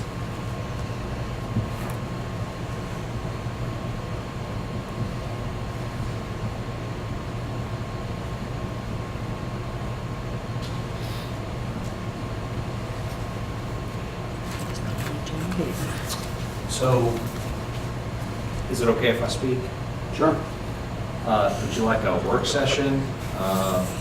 Schedule a work session where we can get Ron Merle in here to talk about this further with you all? If I was Ron Merle, I would be on the phone with Mr. Christie first thing in the morning trying to figure out what's going on. This is a lot of money and a lot of contract, and you have, I know, at least 4 unhappy board members with what it's came out of. I'm not trying to speak for anybody else. Anybody else can jump in there or not, but this is just really sad. From what we've been talking to the community, and the community's been built up about and everything else. And they're actually going to lose fields now. The community does not understand when they're looking at all of these wonderful, beautiful pictures that much of that is not going to happen. Right. They do not understand that. We are selling them a bill of goods that And in It's the not- end, they're going to say what they always say. Well, just halfway done it, which is what we hear all the time. And I'm not gonna be a part of that. Either we're gonna do it, we're gonna do it right, or we're not gonna do it. It's not fair to the kids.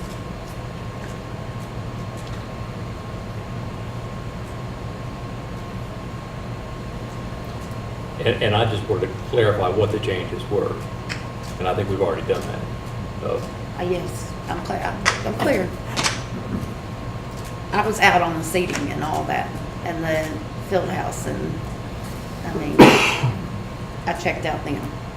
Because that's not what we told. We have a facility committee that came together, they came up with a plan, and this is not it. But except for the baseball and softball field and the changes in the size of the bleachers, it's not that different than what was put out 2 months ago very publicly. When you go from 5,000 to 3,500, that's a pretty big difference. When the biggest conversation, and Dr. Kudak was on that committee, was we want more seating. So I think that the distinct lack of communication was the financial impact when you all realized that this was not coming in. That probably should have been, that information should have been disseminated.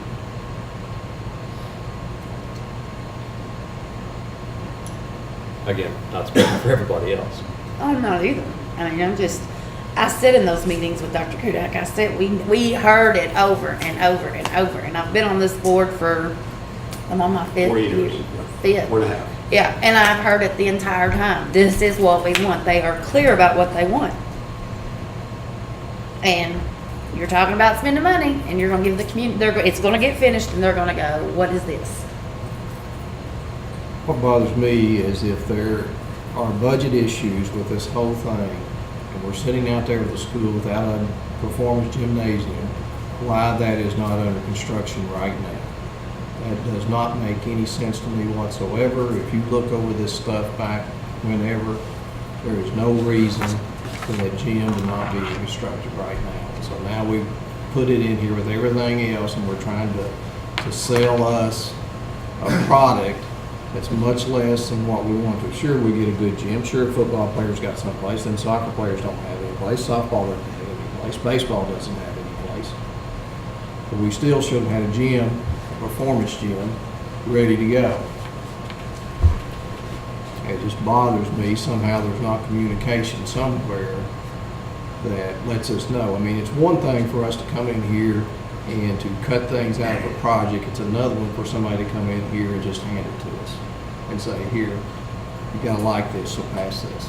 And I think that's what I'm saying, is that I don't like it. Agree. Back to the gym timeframe, we had the issues with getting approval from KDE. That's been one source of delay.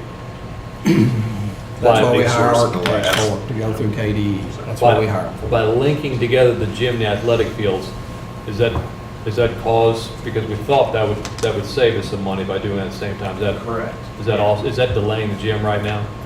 Could we, if we Yeah, get we're- bogged down in this, could we de-link that and move forward with the You gym? could. I mean, we are further along with the gym than we are with the athletic fields because of the delay in getting the survey approved now. And that was kind of linked together, the survey. The survey was, I thought that, kind of looking back here, the BG1, there was some difficulty in getting the BG1 approved with the gym and the athletic fields together. Originally, there was a BG1 put in place that just had the gym on it. And, we moved forward with that. And that's why the gym design is a little further ahead than the athletic fields.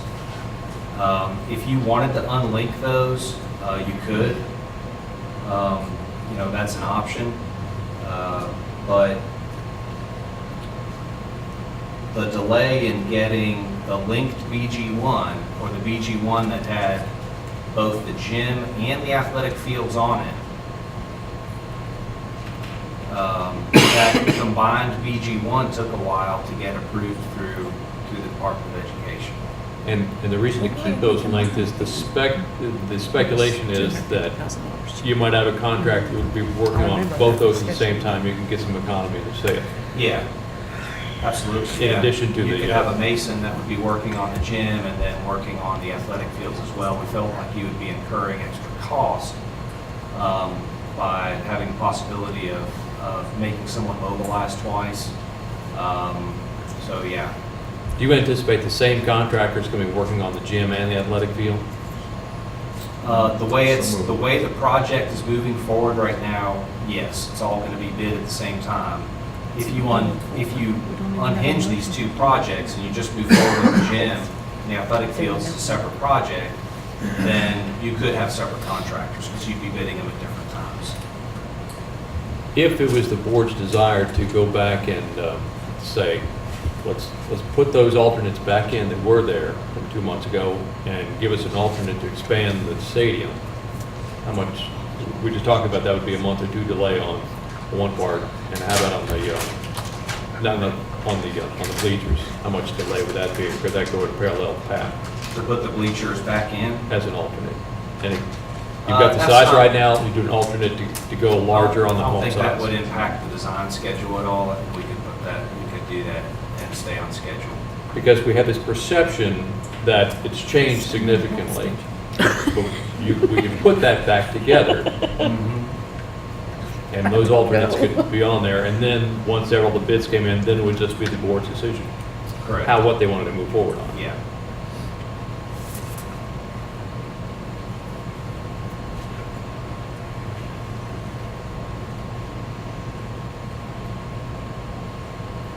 Yeah, and I think this is such a difficult conversation because the design development documents is really kind of like the step for us where we do get all our final numbers in that are a lot more accurate than just square foot numbers that we're using or numbers based on, previous projects.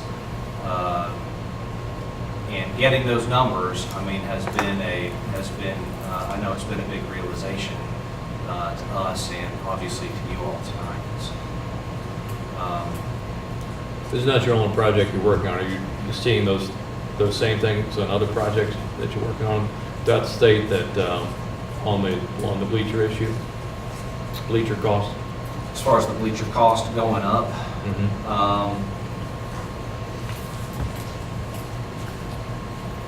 I'd have to check. I think the last bleachers we had go out was maybe February of last year, so it's been a while since we've had some bleachers on the project. But I'd have to double check at the office to see if anybody that's not directly next to me had something go out recently.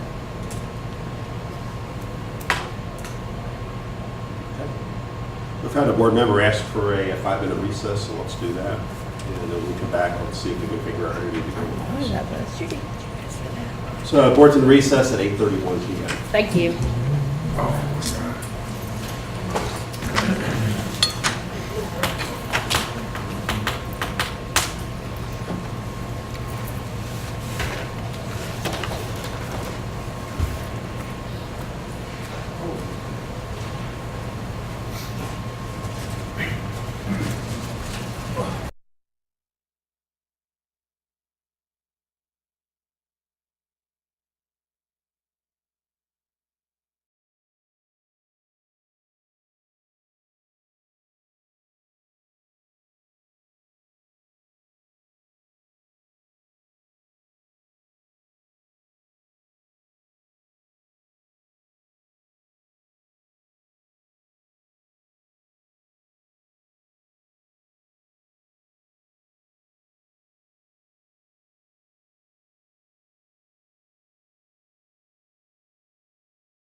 item is number 14, consider approval to enter into a guaranteed energy savings contract for KRS 45A and 702 KOR 4160 through Kentucky Purchasing Cooperative with Performance Services Incorporated. Mr. Stone. Okay, we've already been given direction by the board, and boards past, that to proceed with a contract for an energy savings contract. But this is the verbiage that KDE needs to pursue the BG process. This is the verbiage that they need from the board, in the board minutes, to say, let's move on to the next step in that BG process.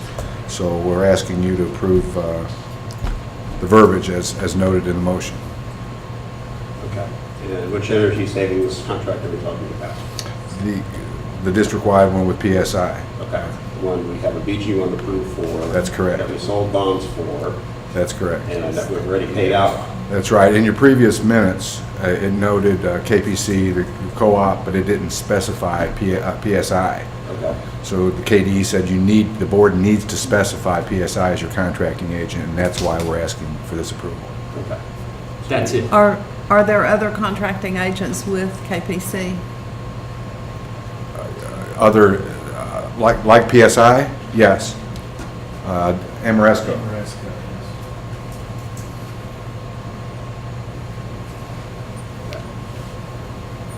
We've already approved PSI, we've already gone through this, they just wanted that wording in there. It says Exactly so, yes. clarification. KDE needs... Only on needs- this one page here, there's nothing else we're missing or didn't look at. Actually, the contract's already been executed. The board gave us permission to execute the contract, so we're just asking, So what does the contract say? Yeah, so we have to go and amend the contract. the contract is with PSI and KPC, both. So, no, I was informed that needs no modification whatsoever. This is strictly a KDE request. I don't know what we're being asked to, I understand why we're being asked to modify it, but I don't know which document to modify. The only thing we have in our packet is the board agenda item, the cust form, and I don't know if we're modifying the contract. Do we have to, we sold bonds on this? Do we have to go back and change that? What needs to be changed? As I understand it, nothing needs to be changed. KDE needs a motion in your minutes to send to them to justify that you have engaged PSI as your contractor for this project. You said KPC in your previous board minutes when you approved the energy savings contract. You said KPC. They need PSI and KPC. They're partnered. What was the date of the meeting? I'm sorry. What was the date of the meeting? Oh gosh, when did we approve that? It was probably March. I want to say February, March. It would be the meeting where the board voted to engage in the energy savings contract. And as I recall, it specified KPC with the Kentucky Cooperative. As it does here in the current agenda item, it still mentions KPC and Yes. Performance Services Incorporated both. So are we supposed to say both in our motion? Actually, the verbiage in the motion, in the transmittal at the top, consider the approval, was written by Mark Riles. So, just as the agenda item request is stated, that's what KD is asking you for, to include both KPC and PSI.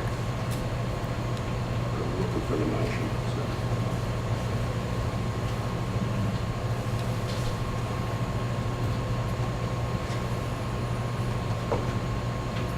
If it helps, I saw the contract in February, so it could have been March that you approved it. We were in the process of hiring you, so. Well, I remember one of the first things that had to happen was that it had to be reviewed before you could execute it. See, and I remember Mr. Hassel asking me if it had any repayment to the board upon its success. So we're not asking for any modification of any documents. We're just asking for the board to note this motion so that it can reflect in the minutes that we can send to KDE. They're asking for that, the minutes document that verifies both KPC and PSI as your contractors. And so I guess what we're looking for right now is to find a meeting where we have those minutes so we can It's zero in. January 17th, so it looks like the third board is in the minutes. Regular meeting or So- special meeting? So the part of the agenda item about approval to enter into a guaranteed energy savings contract, that's going to be part of this motion? That sounds to me like we're entering a new contract. No, actually, your verbiage, as I said, noted the Kentucky Cooperative only, Right, and didn't note PSI would be the contractor. Right. But my point is that on item 14, when I saw this, consider approval to enter into a guaranteed energy savings contract. We're already in one, aren't we? We are, that's correct. Item 24. So we're entering into the same contract.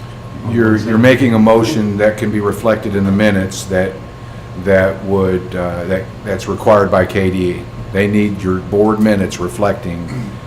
That your contract that you have executed is to include KPC and Right. PSI. And it's not, and it states that in your contract. You're fine with your contract. It's just KDE needs your board minutes confirming that you've noted PSI and KPC as your contractors.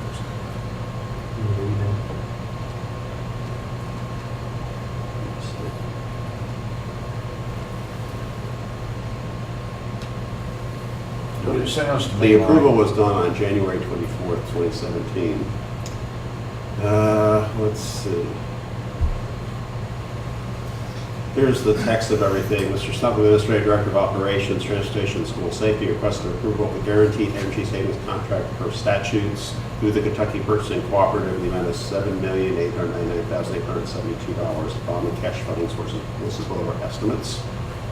And then it lists energy savings estimates. The motion read, it was number 39, the motion was made by Mr. Heisel, seconded by Mrs. Ritchie to approve the guaranteed energy savings contract for KRS 45A and 702 KAR 4160 through the Kentucky Purchasing Cooperative as presented in the amount of $7,899,872 for all elements of the project pending KDE approval. And the motion carried 3-2 with Heisel, Peridot, and Ritchie, aye, and Kudak and Hicks, no. They're asking if that motion be Amended. Amended to include read PSI. KPC and PSI in the same amount. And that doesn't change any of the legal documents we've executed. That's correct. What it sounds like is the policy that's in place sounds to me like the law says that this agency speaks through its minutes. And so the signature, the contractual obligation that comes into play whenever, I suspect Dr. Kudak signed the energy savings contract isn't properly reflected in our minutes by authority. In other words, maybe you signed a contract that had PSI in it, but the minutes didn't say that. It just Exactly said so. KPC. So it's more in the line of going back and ratifying what's already been done as opposed to doing something new. The board intended to give you the authority to sign it. You in fact signed it, but the contract you signed probably had PSI on it, KDC or KPC instead of just who the board spoke of in its minutes. So, because the only way that anybody can ever look back and see what this board permitted, the language has to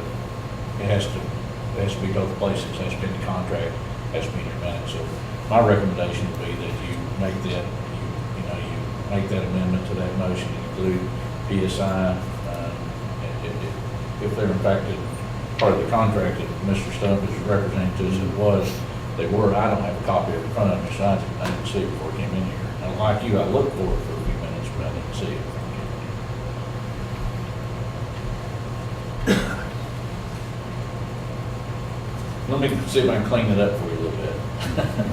As chairman, you had the ability, of course, to sign on the authority given to you by this board, but the board's minutes don't cleanly reflect that it included PSI.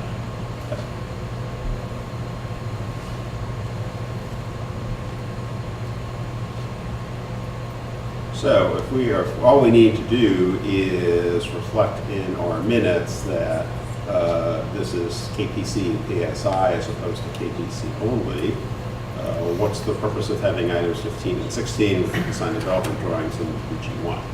That's your next process. You haven't approved technically the design drawings Okay. for starting, for the work. So very much like these design drawings have to be approved before you actually as you're going through that VG process. Those have not been formally approved by the board, the design documents.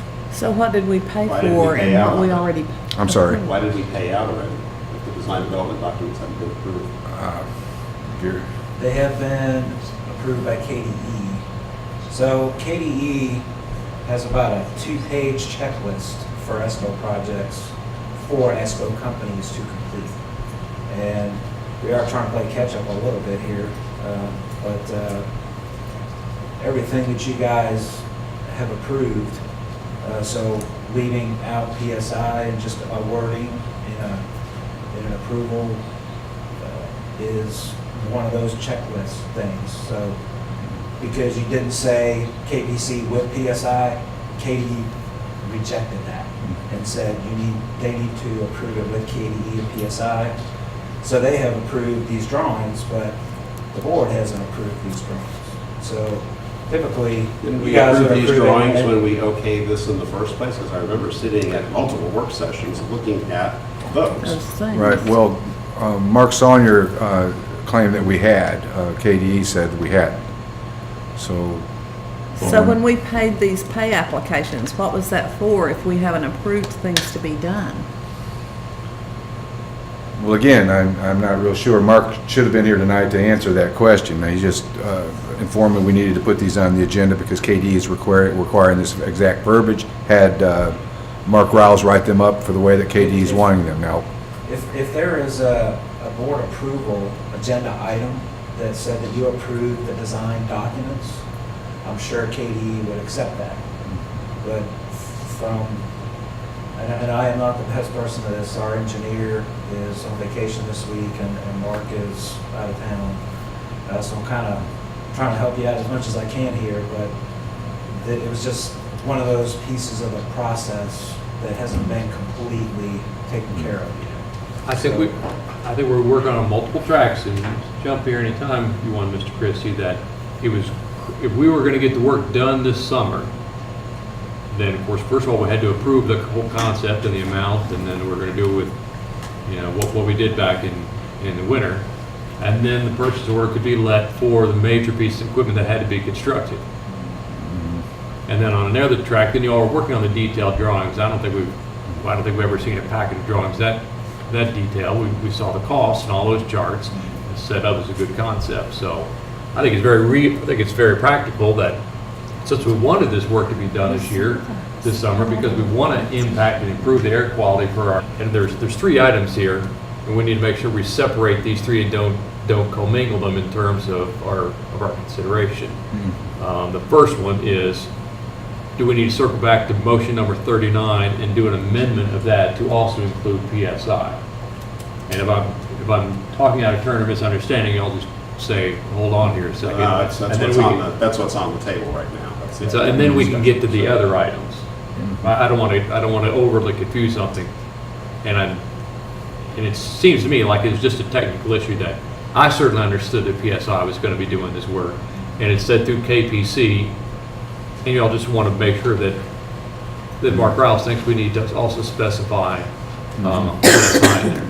well, On this line item that we're talking about, which is number 14. So on 14, do we amend motion number 39 to add PSI on there?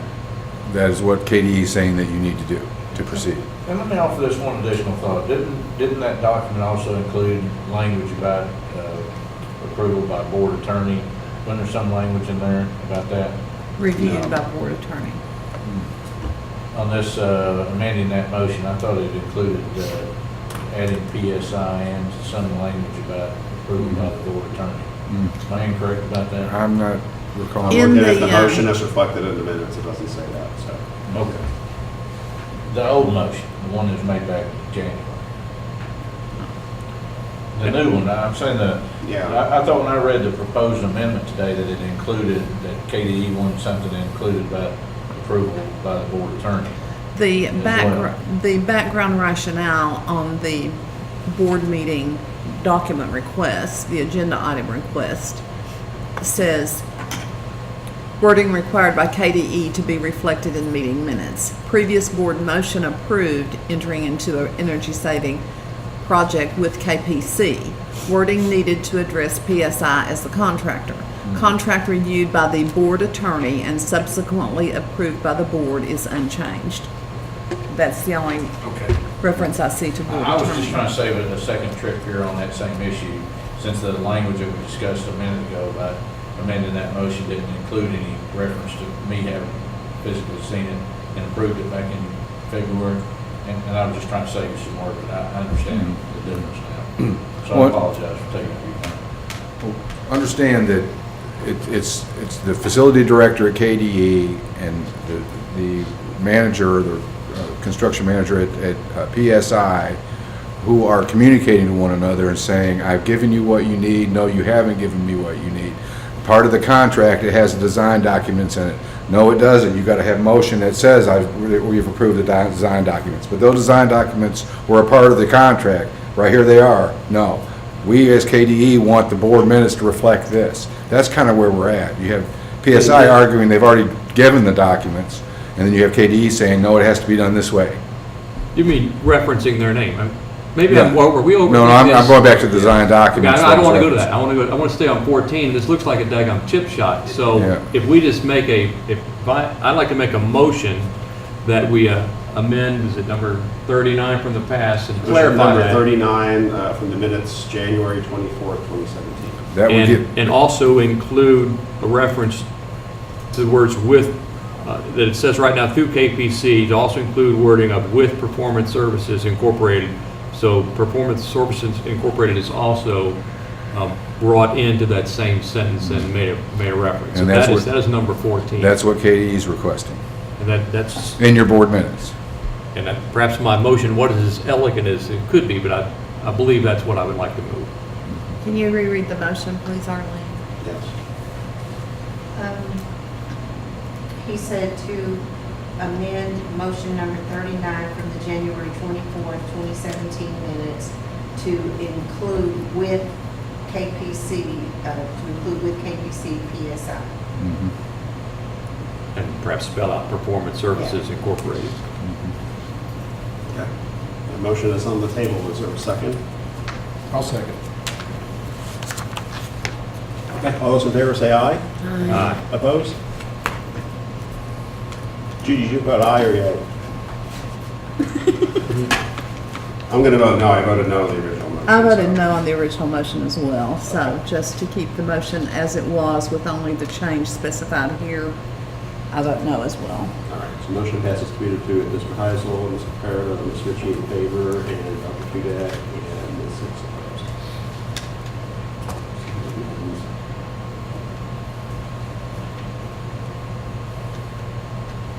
All right. Next is drawings and specifications. Again, Mark Saunier is of the position that the design documents were a part of the contractual negotiations and approval that the board adopted back in January, whereas KDE says, no, we need a separate document saying from your board that they've approved the design documents for this project as well. So we made a duplicate copy of the design documents, placed them in the board meeting for your review here on Friday, I think it was. And even though it's PSI's position that you've already reviewed and approved those documents, KD wants it in a separate motion in your minutes to send to them to satisfy their BG requirement process. Now, question, is the KDE approved the BG one or not? Yes. Actually, I've gotten a revised one for your approval after this one. Yeah, I figured that, but, Have you all taken a look at these documents from Friday? I didn't, and there was nothing attached. What now? Have you all looked at that pile of drawings? No, that's what I was 'Cause they- gonna they- look at last night, but they were already gone into Mr. Christie's Okay. office. They weren't, let's give everybody a couple minutes, take a look, please. Had issues with the number of stuff. So Gary, you might want to help us walk through the specifics in each school. So And it also highlights if there's been any changes from what Mark proposed to us back in January, February. There are no changes. Okay. Did you know how much we like surprises? I don't like them. So this first page is Tell people this from time to time. Pogue Engineers, so Usually this in is the morning, structural somebody will walk engineering. up to me and I'll say, how's your day? So this is for shear. Pretty good. So these are the Sure. tuning units that we aren't going to be States setting here have on ways of quick. developing against it. Someday, this is the structural engineering drawing for that. So currently it's the structural. You want to share this year or share next year? Shear is going to be hopefully before next summer, but worst case scenario next summer. We're going to try to get it Ask me in school, kids ask me, how long has your more details on shear.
Well, y'all just keep talking about your chicken while Gordy and I sit over and start. But then I Oh, had my a horrible goodness. chicken sandwich at lunch. I've still got a biscuit in the car. Do you want that? I might, well, this is No, it's over. from Wendy's. Don't get grilled chicken at Wendy's. I don't know. I don't get it from Dairy Queen either because mine was pink in the middle.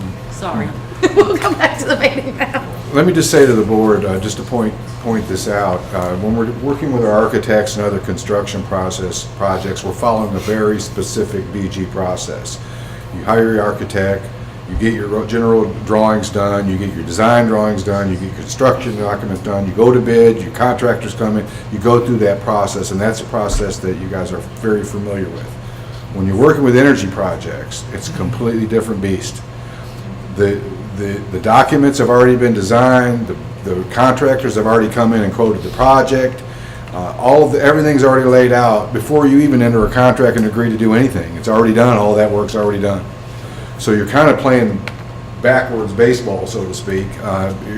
You're always behind the 8 ball because all this work and all the contractors are already on board. So KDE changes that whole process. They give you a checklist and say, these are the things we need for guaranteed energy saving contracts, period. This is what we need. They're not so interested in the order of that as you would with an architect of construction because this is completely a different process.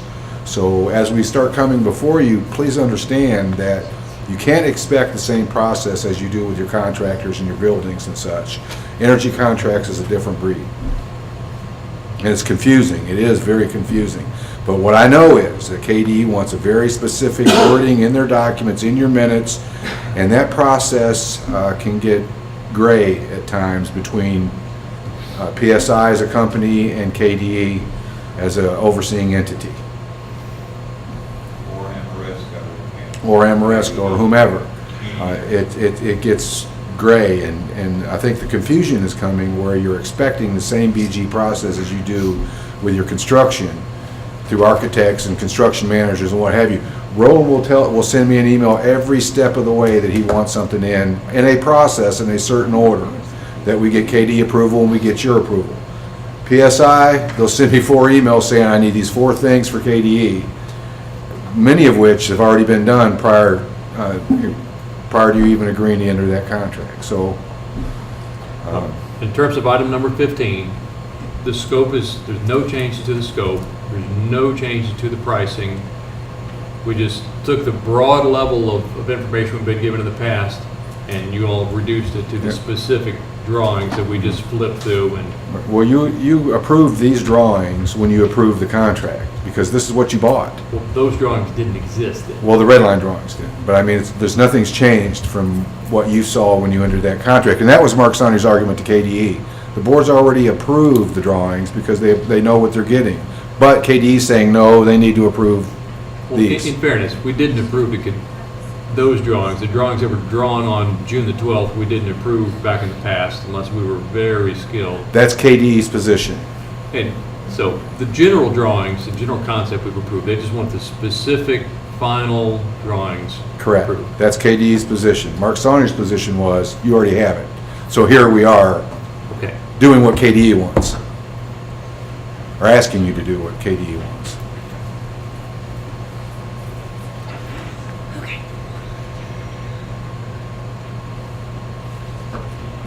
All right. So is everybody clear? So these are, what we reviewed with drawings and specifications, and these have to do with basically demolition and construction. Correct? For other things, controls not included in that. That's not part of what KDE's requested. Right. Engineering wasn't really involved in that, except maybe some structural engineering. So, How many pages are those drawings, you know? 57? I believe it's 57. Double check.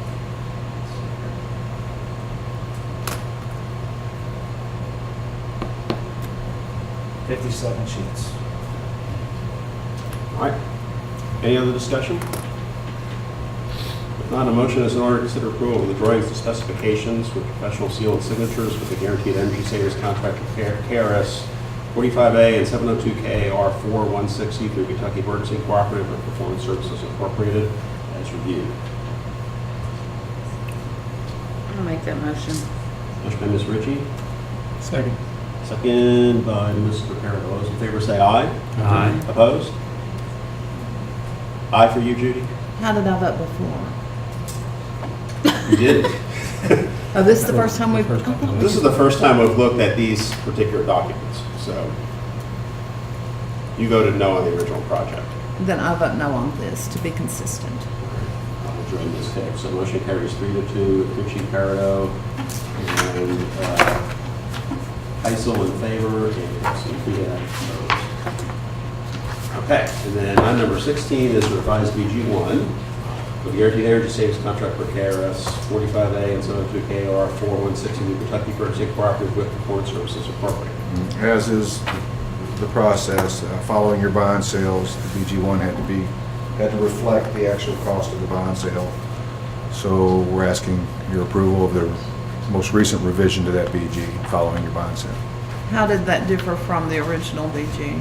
I think your bond, the cost of selling your bonds was a little higher. The interest rate was a little higher than what we expected by a couple of percentage points. I'm not sure of the exact figure. That's finance, So, Joe Nance's area. I wish Bart was here to answer this question. So the increments of the bond sale are in $5,000 increments. So they sold another $5,000 in bonds because they were short by $50 or something like that. So that's why there's a revised BG1. All right, so The original approval amount was $7,899,872. And it's- We passed the BG1 that night, so. and it's gone up $4,950. So this is item number 1, construction cost. I'm not sure what you're looking at. But, Okay, so that's- again, that's that was what- my question: is how did the construction costs go up $4,950? I would have They to, did not. The bond sales in increments of 5,000. So that $4,950 is yours to spend as you see fit. You can spend it on this project if you like, or spend it on something else. It's not money, dollars that the ESI will receive. It really doesn't. The most recent Makes a lot of sense. BG1 I'm looking at, this was passed in April. Total construction costs on the previous BG1 was $7,899,872. The construction cost here is $7,904,822. Bond discount is significantly less. It was $162,000 on the previous one. It's $6,344 on this one. Fiscal agent fee was close. The April one was $42,478. This one was $43,583. Bank and rating was the same, and we ended up selling less FSPK bonds and more general fund bonds. But the bottom line is actually lower. The bottom line on the previous BG1 that was passed, what was offered was $8,120,000, and after the bond sale it was $7,970,000. With the big item being, as you just noted, the bond discount dropped precipitously. It dropped $156,000, which is big money. So that circles us back around to a statement that you made, and I guess we just need to confirm that the additional $4,950 of construction cost, this is just a budget number. We're not increasing our contract with PSI by $4,950. that's correct.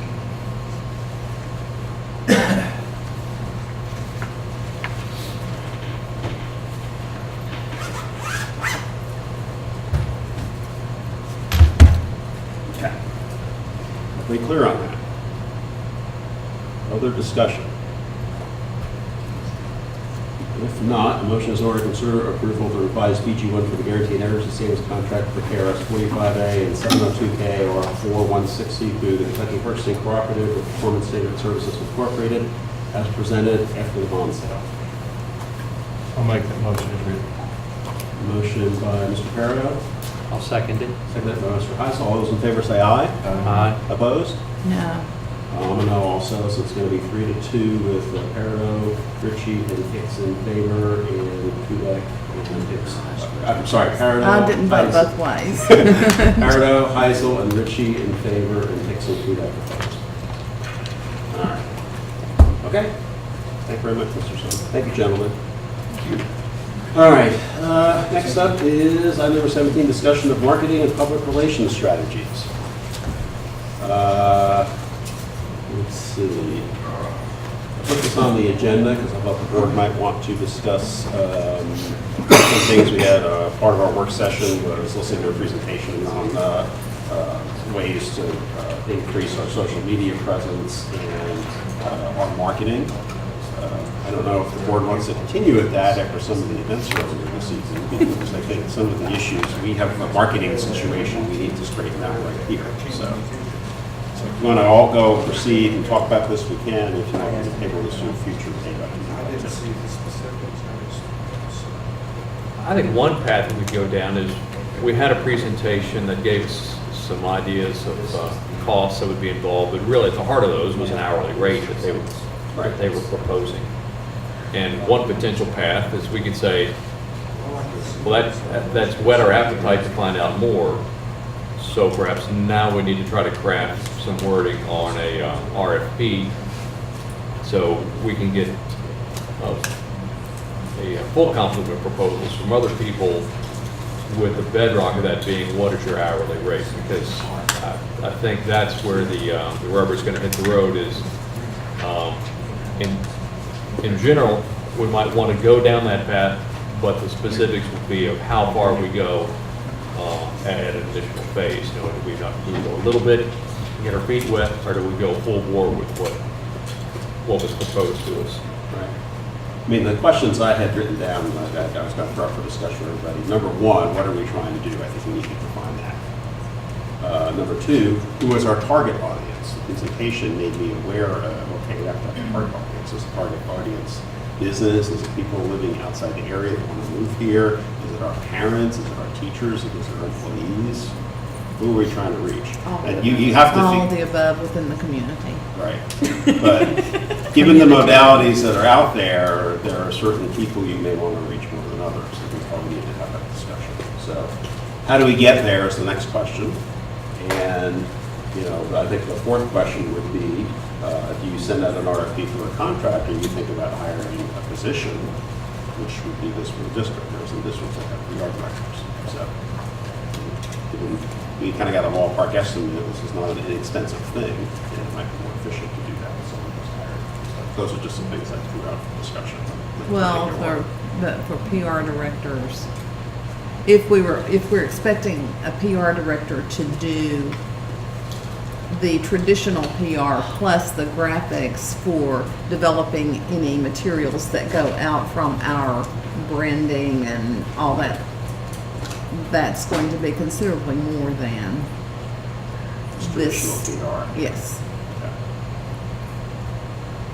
And in terms of priority, I felt that to get the biggest bang for our buck right now, we ought to concentrate on where we might get a financial return, which is to try to develop marketing materials to encourage additional enrollment in our district in one way or another. Probably to try to bring new people into the community to enroll in our district. In terms of increasing our brand awareness or satisfaction level under the current publics that we have, to me, that seemed like a secondary thing to do. You're talking in advertising, branding outside of the district, or with realtors. Well, we could look into how we would do it. Like we've been working on this 4, 5, 6 page sheet now, where we started with saying we don't have anything even to put in the new, what the Chamber of Commerce hands out when new people come to town and say, hey, I'd like to find out if it's your school. We need something like that. We at least need that, because I want people to choose Clark County and not to choose these other counties. Because I would like to try to offset, blunt the projected enrollment decreases that have been described to us by our advisors, because they would be very upsetting to our school district. In terms of sitting out something that the current people we have saying all the great things we're doing, that might be nice, but to me, that would be a second tier thing to accomplish. And does a marketing person or a PR person or whatever this position or the outsider is, to help us to develop that target? I mean, how do we know who's coming in? I mean, if people are already established in jobs, are they going to move here to continue their jobs there? Are they moving here for jobs, or are they just moving here for the schools? Well, for example, in conversations with one of our major employers, they stated we're going to be hiring 150 people between now and next year. And I think a portion of those are going to be people they're going to bring in from the outside because they're technical positions to work at their facility. And, you know, I want us to be in their conversation to decide, do you locate in Winchester or locate in another community? And I'd like, I envision us starting small with something like that so we can sort of get our feet wet with this new process. Again, that's my vision. And we learn as we go with it. And probably going to the outside to get that process started makes sense to me. Just one question.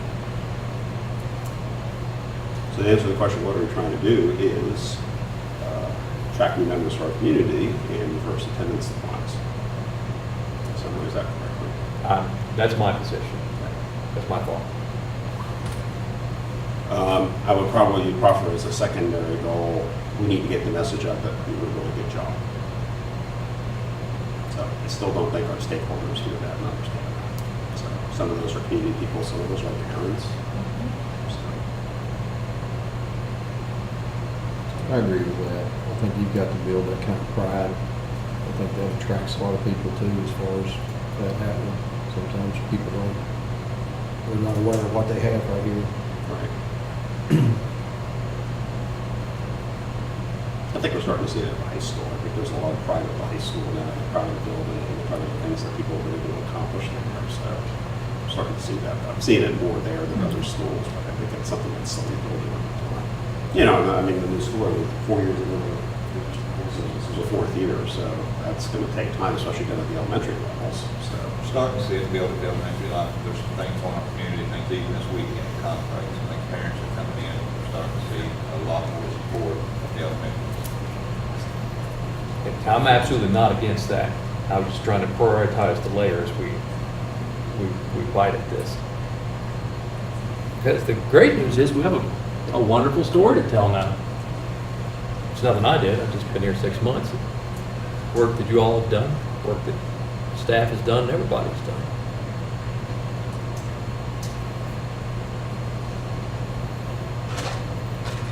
Okay. All right. So next step, Next step is standard about hiring somebody versus contracting out. It sounds like contracting out is going to be less I think expensive for and this has a more first- favorable scope. So, I think for this first step phase, whatever would be to have an outside contractor. so that would involve generating an RFP and sending that out and seeing if we get that. So the direction everybody wants to proceed in. Okay. I'm okay with proceeding. Okay.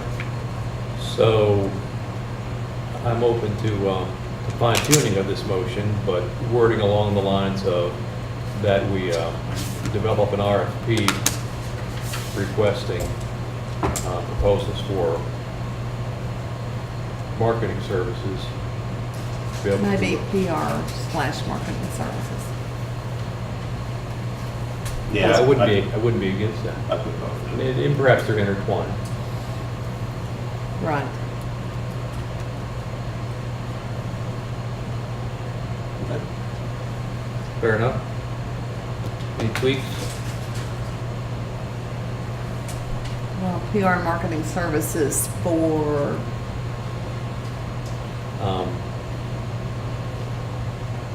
I think we can leave it open-ended at that point for the district. I'm looking at how we award them. And I guess then the next question, where all do you want to go to advertise? I mean, Lexington Herald, I mean, I think that's, to get this RFP out, we're going to choose newspaper venues to get it out, so I think Herald is going to be the one that's going to attract some. I don't know how many local paper. No, you'd probably have to go local on Lexington, so. I don't even know if it'd be Courier Journal too, I'm trying to think if we would reach. So. Well, I mean, I don't know that Herald even would have reached this Scooter media. I don't know that Herald would have done, by them being where they're from, I don't know that it would even reach them if we did an RFP to begin with.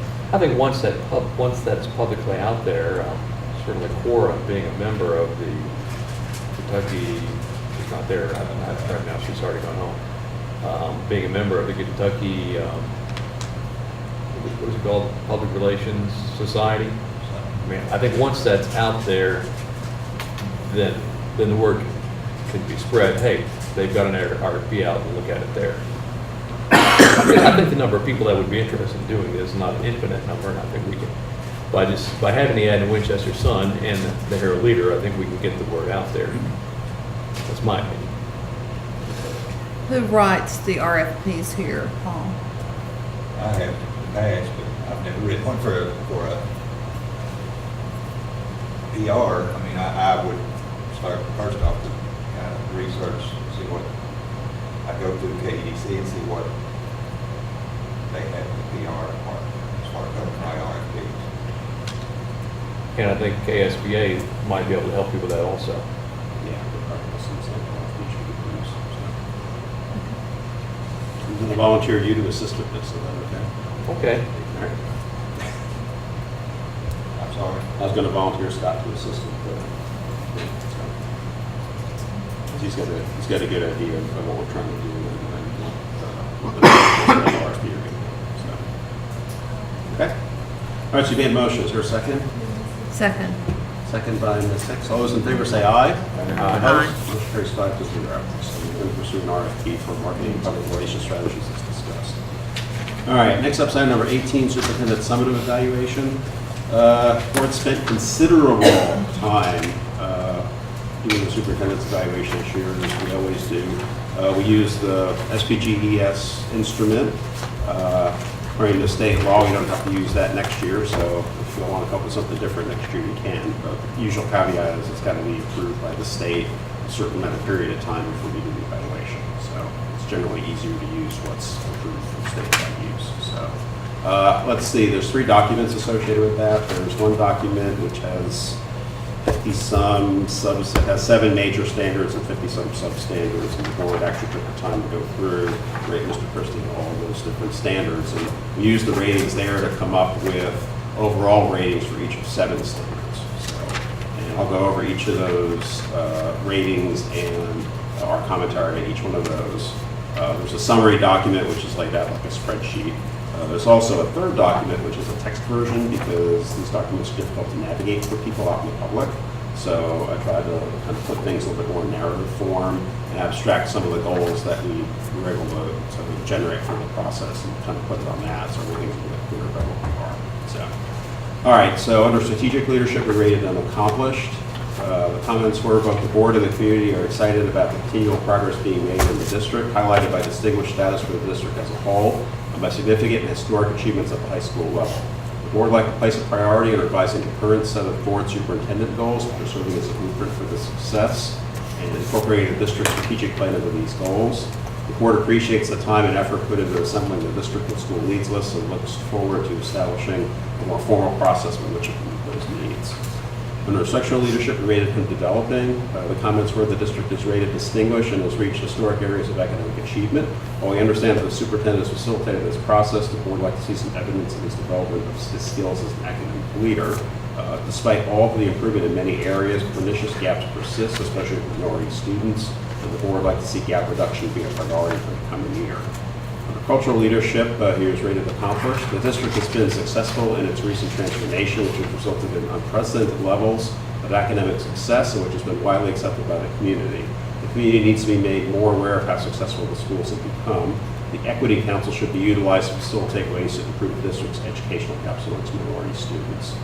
Under human resource leadership, he was accomplished. The comments were, the board has noted significant improvement of leadership at the school level throughout the district. 2017's health survey results were generally positive and reflect continued improvement in nearly all areas regarding certified staff. The board would like to see active recruitment of minority role models and more effective PD for staff regarding gap closure, gifted and talented instruction. We'd also like to see continued improvement in the classified work environment. Managerial leadership, he's rated accomplished. There have been improvements in the budgetary process. The board would like to see these be refined and continue. The board appreciates the daily and ongoing proactive efforts which help to make our schools safe places to learn. It would like to see continued efforts at proactive, equitable resource allocation. Item number 6, collaborative leadership. He's rated accomplished. Comments were college and career readiness continues in the district at historically high levels. The district needs to continue to develop ways to enhance and expand the programs which are allowing it to reach its goals, while developing the specific skills in its graduates needed by local business and industry. And another criteria number 7, influential leadership, is rated accomplished. The board appreciates a generally equitable enforcement of students' rights, policies, and procedures in the district. We'd like to see more proactive discussion regarding legislation and its effects on the district. So that's the summative evaluation. Mr. Elkins pointed out that the board needs to do a better job of doing formative evaluations. Formative evaluations are something that would happen throughout the course of the year. And I don't think Senate Bill 1 repealed or eliminated that requirement. And I think it was the intent of the legislature and KDE that we'd be looking at superintendent more as an ongoing thing more than a once a year thing. So what we would like to do for that are board superintendent goals, which I think have been a very valuable blueprint in driving success in this district. That's a document titled Board's Goals 2015-2016, and there's 10 or 11 indicators, each with a metric underneath it. The board's disappointed that Senate Bill 1 and KDE and the legislature and various entities have taken away a lot of our measuring metrics, because I think those goals were designed with those metrics in mind, and I thought that gave us some very effective feedback. So We had a 5-minute break. Sure. Yeah, I need to see you real quick. Okay. All right. Recess at 9:39.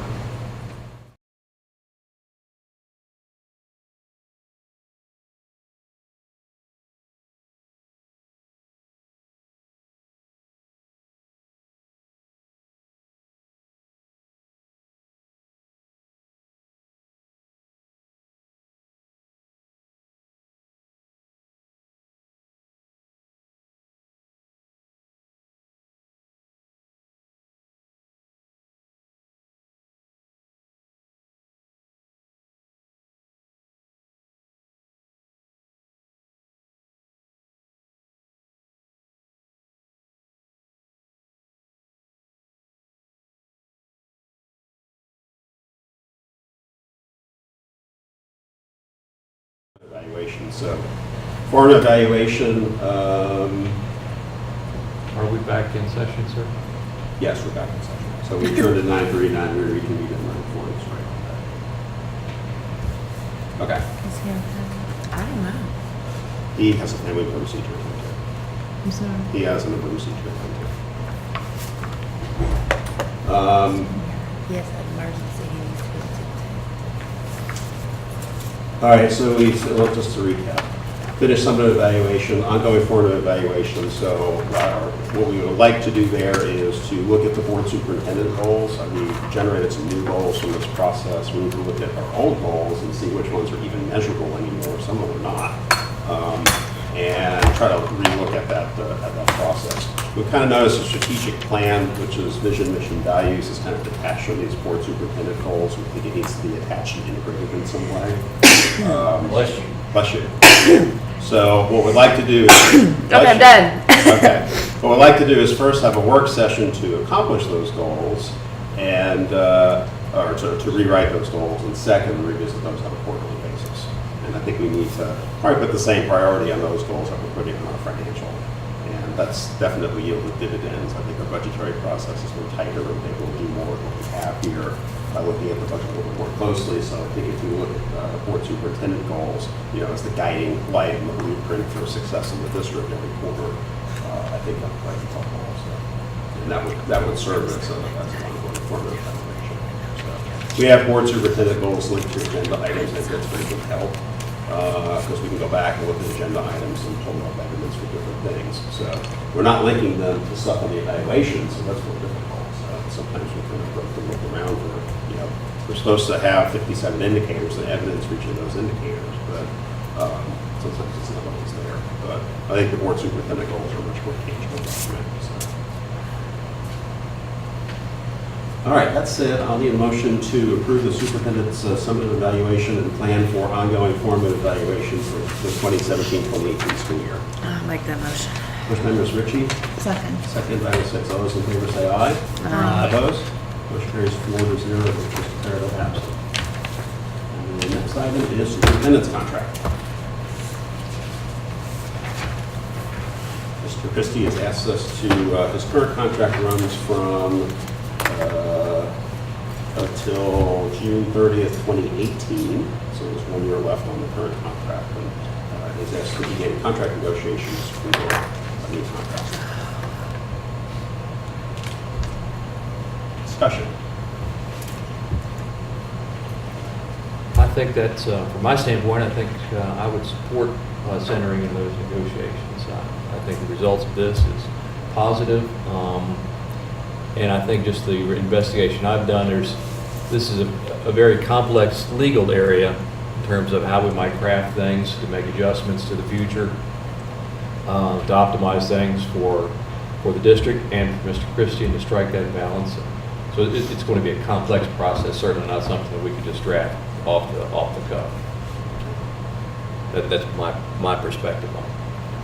But I would certainly be in favor of moving forward with trying to work on that. How would y'all like to proceed? What y'all think? Seems appropriate, I guess. I mean, the legal things do impact KRS 160.350, particularly item 4. Does that address timing constraints? Well, and not necessarily timing constraints, but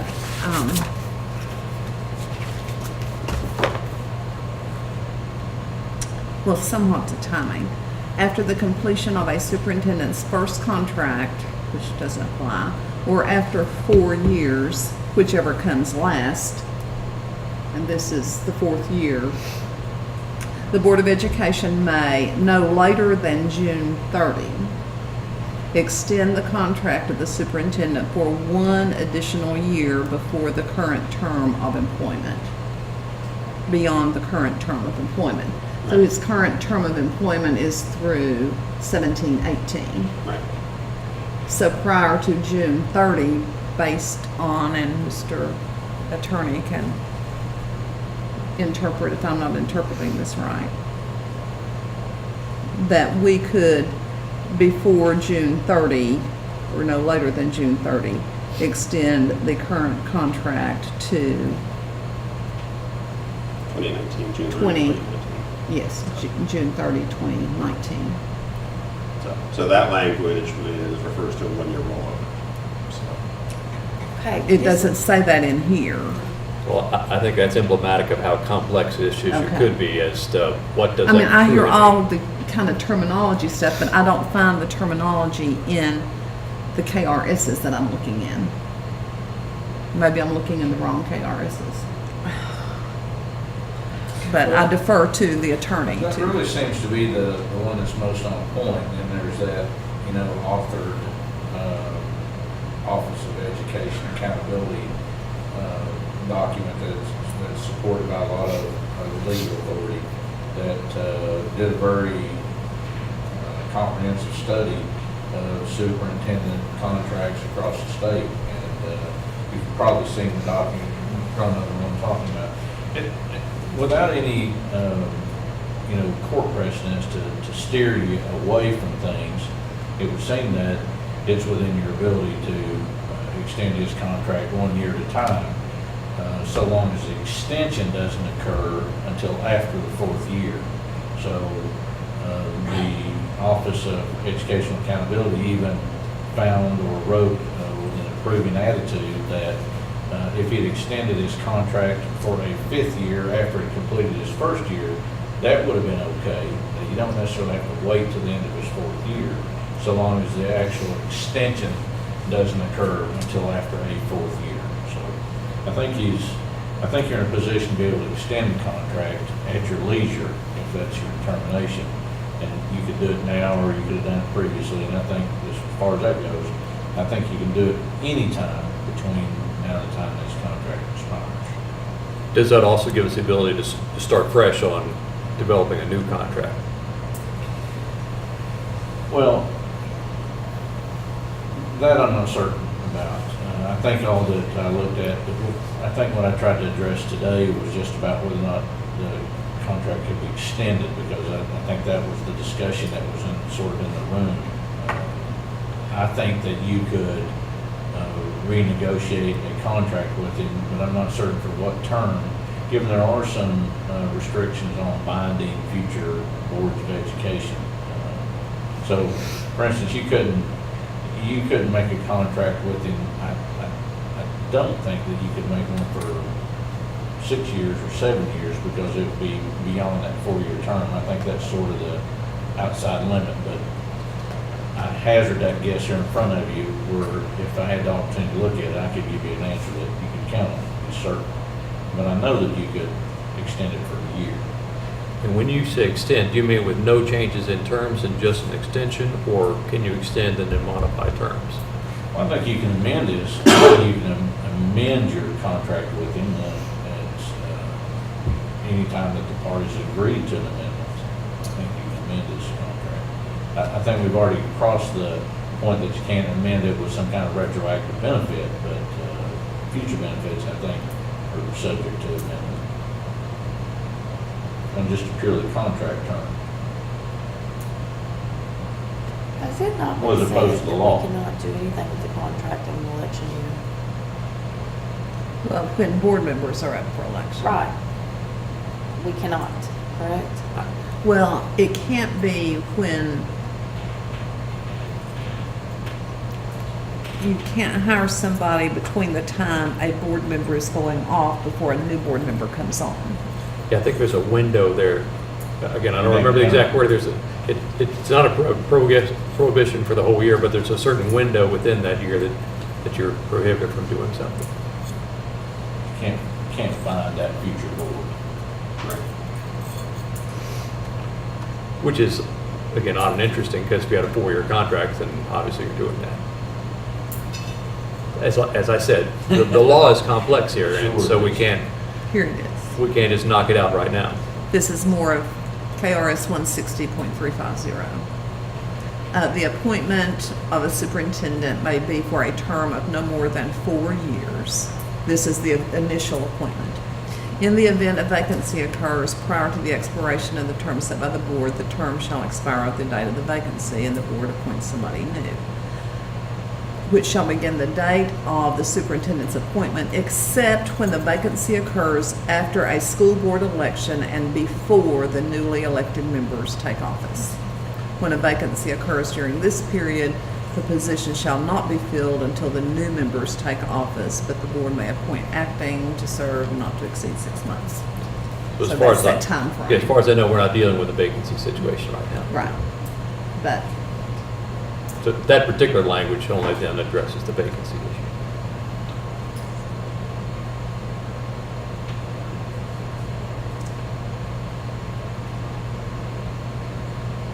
I mean, I would At this suggest. point, somebody needs to ask Mr. Christie what he wants. What he'd Well, be interested in. I'm not interested in 4 years. I'll tell you that. I don't think your election time, I was looking for 2 years. So that would require a new contract, so I'm assuming you're looking for 2 years after 2018. I'm sorry. I'm assuming you're looking for 2 years after 2018, so. That would be can 3 we years. do a 2-year?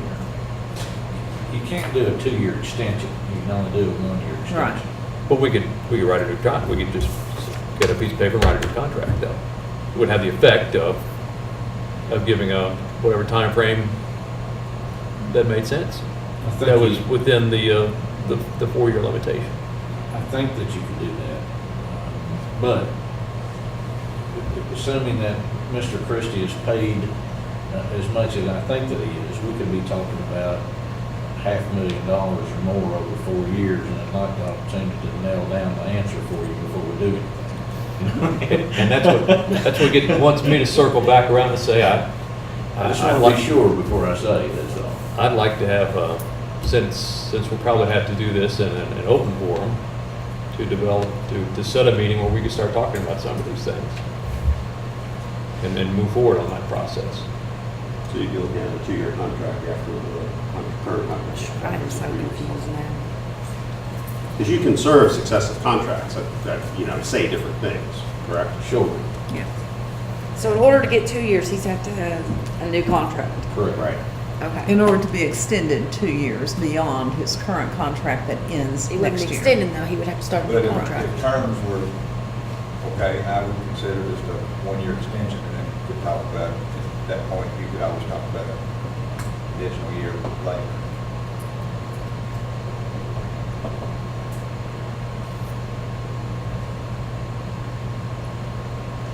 Well, I'm gonna make sure I understand this correctly.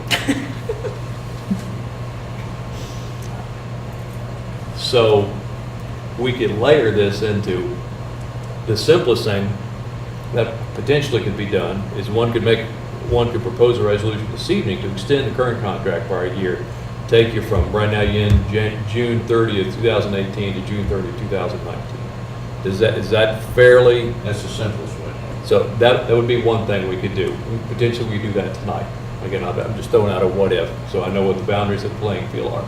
And then let's say in July we're sitting around with really nothing to do, and we said, you know what, we ought to get together and really work on this contract and try to improve it for all parties. We could potentially do that, and then do a working session or whatever, and then develop a new contract, and then that would then replace what we just, that would replace the, what might be approved tonight. So we could, is there anything that would prevent us from doing both of those things?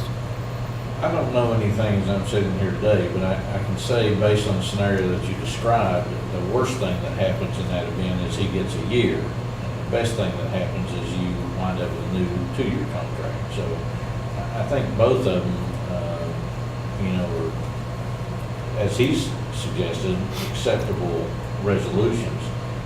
I can answer the first part of the question, say for sure you can do that tonight if you want to. But as to renewing the contract then immediately or rewriting a brand new contract in July, I think that's just a question that it's weighty enough that we ought to research it and give you a definitive answer. In other words, I'm not carrying the answer on me. I'm carrying a guess on me. I think you can do it, but I'd rather tell you for sure so that you can count on the answer. So since there's some question about that, then perhaps instead of taking the first step of extending it, another path would be, so let's set a future meeting date, a week from now or something like that, potentially have a working session to start going over some of the particulars and just knock the whole thing out all at one time. Of course, we would have to then have another meeting where we could act upon that. It would be the biggest issue for me on that schedule would be that I'm going to be out of state next week, but I'm unavailable next week. So. Beyond that, I'd be glad to do it any other time. Well, I'm not real keen on the 3rd and 4th of July, I'll just have to say right now. The next week after that, I'm on vacation. I'm here tomorrow. But we don't have enough time to announce it for a public meeting tomorrow. It's true. Unless this meeting goes on into tomorrow. But then, I suppose if one wanted to do it, we could try to bring up issues right now. But I think, again, there's a lot of legal intricacies that would need to be followed up on. Let's say we had a meeting and said, hey, we'd like to do this, this, and this. I think there's things that would need to be verified on that. Sure. That's just my perspective on it. If we want to do something more than just a 1-year extension. And I would like to look at enhancements in several different areas. So if nothing gets done tonight, we're talking, After July, yeah, 8th, 9th. it'll be after July, well, I mean, I'm leaving the 9th. I'm getting back the night. I won't be back until the 14th. Well, then our regular board meeting's the 18th. So that would leave you Monday, the 17th. That's what we did this month. We had meetings on Monday and Tuesday. I know. And last week. Oh, yeah. But they weren't consecutive. They were long. They were long. Quite honestly, I would just like to figure something out and get this done. Let's just, instead of trying to figure out when everybody can come back in here again.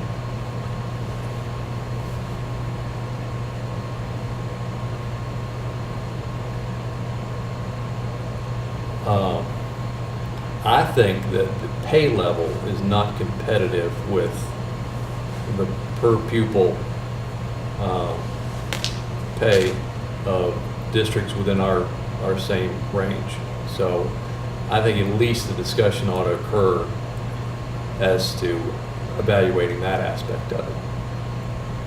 I'm not prepared to make that to lead a discussion like that tonight, because I think that also has some certain levels of complexity. But I'd want the ability at least to come back and, if we did a simple one-year extension tonight to review options we would have in that area. Because I think the legislature also made changes to. Yeah, a one-year pension extension is a one-year extension. If you change anything else in the contract, it's not really an extension. And that, the legislature had issues with that. That would be my concern. And that brings you back, as you say, it circles back into the question, could you then set that aside later by negotiating a brand new contract, perhaps for 2 years with new terms? Well, I think that's possible.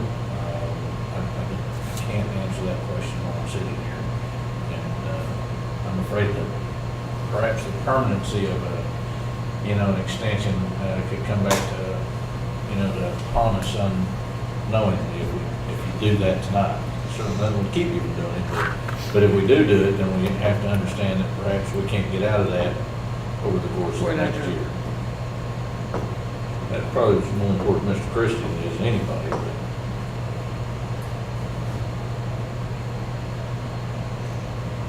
So you'd like to have 2 years.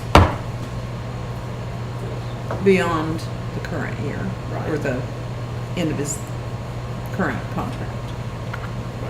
What year are you proposing that your contract in? Candy, that's when you start math problems. Add We're 2 years to 2018, that would be the end of 2020, I got that one. June of 2020. So give or take, that'll be 3 years and 10 days. Depending on when we leave here tonight. Okay. Anything else? Well, I'm along the lines of where Mr. Heisler is. I've said and not asked for anything for 4 years. Haven't gotten much, except further behind other districts. I would ask that consideration be given at least to get me up to, and I know I can throw it out if you want tonight, I can throw it out tonight, or I can save it for a work session, but what I was kind of calculating to bring me up to a level of close to a couple of their closest districts with their benefits packages, and I'm not asking for the things that they get to raise their salary. I don't agree with some of the things that the other districts are doing. I'm not interested in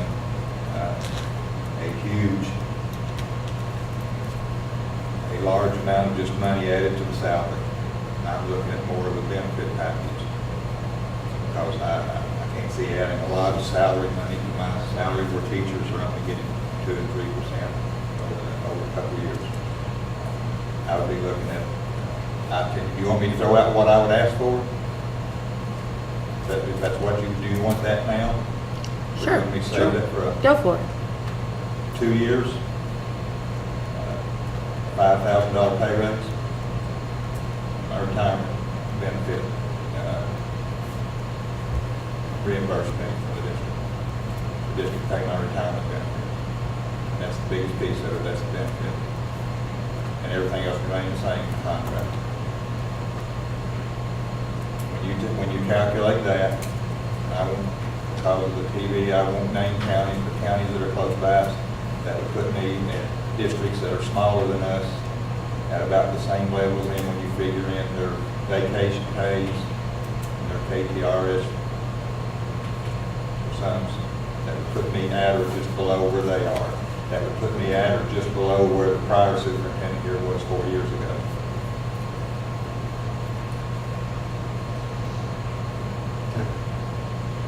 We need to get some numbers on what the retirement pay we pay the district is, so. Is it 15 or something? Yes.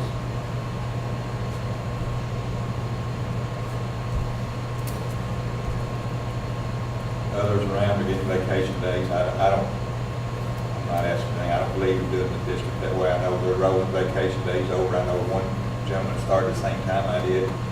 He gets 20 vacation days a year. He's finished his 4th year. He's got 80 vacation days he's never used.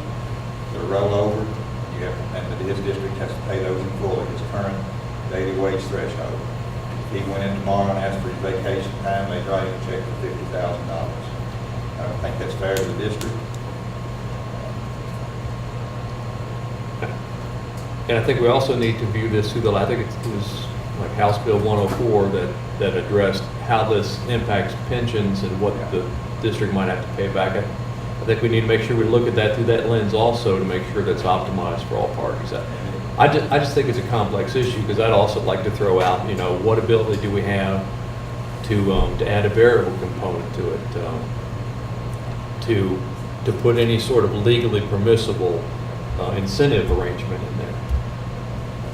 I would ask you, and entertain listening to, but I would be leery of any kind of things put on there like that, because in reality, where the district is made is in the classrooms by the teachers. And I don't want anything put on my compensation to be based on the success of those teachers in that classroom. If there's anybody to be rewarded for that, it should be the teachers. Well, from my perspective, I was thinking about more of just superintendent board interaction of, you know, After tonight's meeting, I've about had 3 heart attacks sitting up here already. So there's not going to be much of an incentive based on tonight's meeting, so I don't know what you would be basing that on. It's a marathon, not a sprint. Yeah, I know. But that's where I was coming from, because, you know, realistically, everything we do practically has to be funneled through you. So you are our gatekeeper. I could talk more about that, but I'm not interested in anything being put on my salary. It's based on success of the students in this district. I'm not interested in doing anything like that.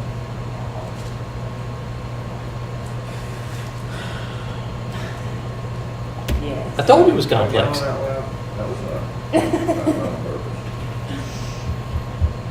I think it's even more complex if you look at KDE's spreadsheet on non-salary compensation. Yeah, I think it's really complicated, so. And there may be some other things than the current contract that need to be amended along those lines, like membership in organizations, meetings that you go to, that sort of thing, so. And in fairness to you, Paul, I think if we've got the same bucket of money, if it's the same bucket of money, I think it ought to be structured so it has the optimal outcome for you. So same money for us.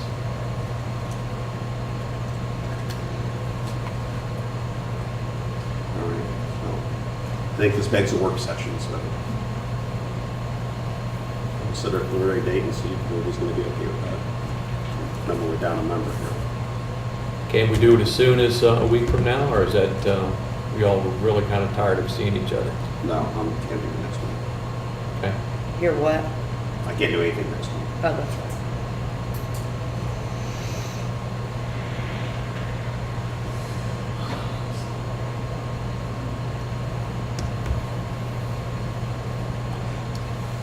I sure wish, William, you said the option is you could do an extend and then toss it all out a month from now. That would make this easier. You know, I believe that to be the case, but I'm afraid to say it without, you know, I guess it's a good thing that the answer that I give it when I'm prepared to is fully insured. We're talking about, maybe $500,000 tied to that question. So I want to make sure that I do my malpractice carrier justice too here, so. How Don't does, give Pete Yeldon a heart attack. how does next Thursday work in people's calendars? Not the 29th, but the 6th. That'd be okay for me. I can do that. Which day?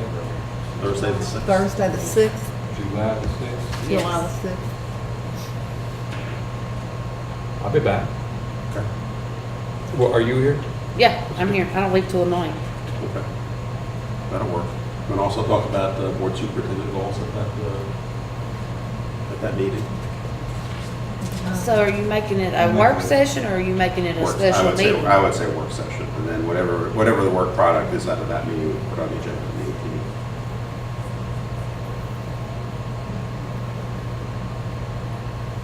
6 o'clock for right, that's right. 6 o'clock. Yeah. And that's a work session? Yep. That's happening.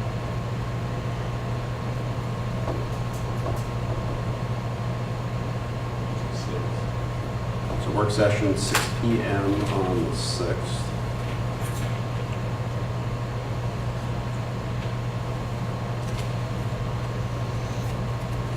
And subject to that work session will be superintendent's contract terms and board superintendent goals for 2017-2018.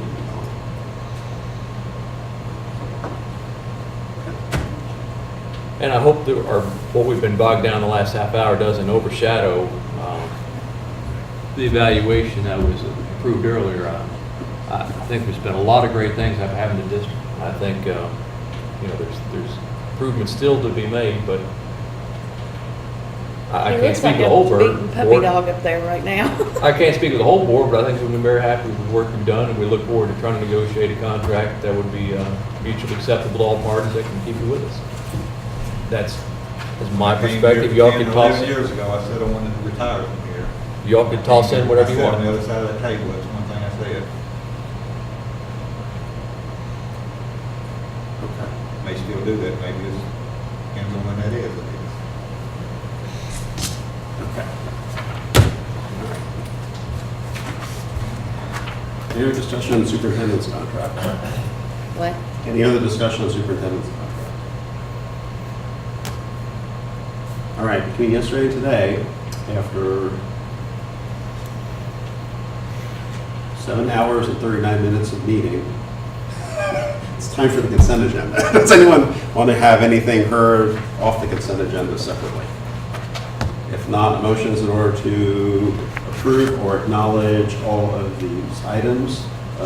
Item number 19 would be acknowledge the overview of the spring map data. Number 20, consider approval of George Rogers Clark High School FFA team in Western Kentucky to visit Animal Farms and Holiday World August 12th through 14th, 2017. Number 21, acknowledge listing of budget collateral 2017-2018 from Bank Depository. Number 22, acknowledge SVDM minutes. Number 23, acknowledge community eligibility program. Number 24, acknowledge monthly energy report. Number 25, approval of employee leaves of absence. Number 26, acknowledge notice of personnel action report. Number 27, acknowledge cash position report. Number 28, acknowledge the Clark County Clerk's motor vehicle tax report. Number 29, acknowledge the Clark County Sheriff's report. Number 30, acknowledge a monthly financial report. Number 31, acknowledge general fund budget summary report. Number 32, acknowledge a contingency budget report. And number 33, acknowledge the balance sheet report. A motion is in order to approve or acknowledge all of those items. May I ask a question, sir? Yeah. No. Go ahead. I believe that the cash position report, had asked a question, Mrs. Ellis, about that, and there was a couple little errors on that she sent me a revised one. Okay.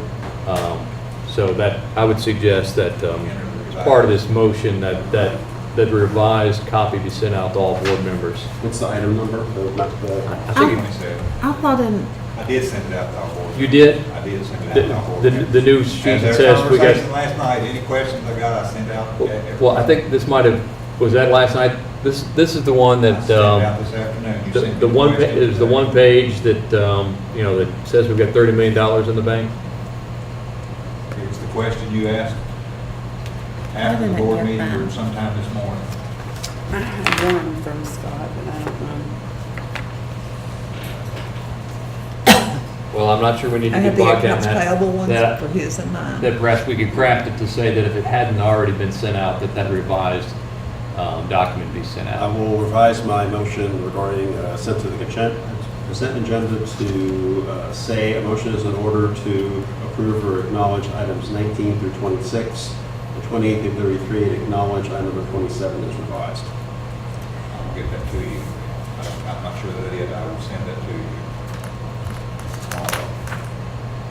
I don't have it either. I went back and looked, and I don't think that was one of the questions on there that I sent out to everybody. I think That wasn't that. he was prior to that, it was like a Monday question. I'll send it out the first thing, as soon as Alicia gets in. And it didn't change any of the bottom line number, it was the cash flow components. I move that we Thank you, acknowledge. Judy.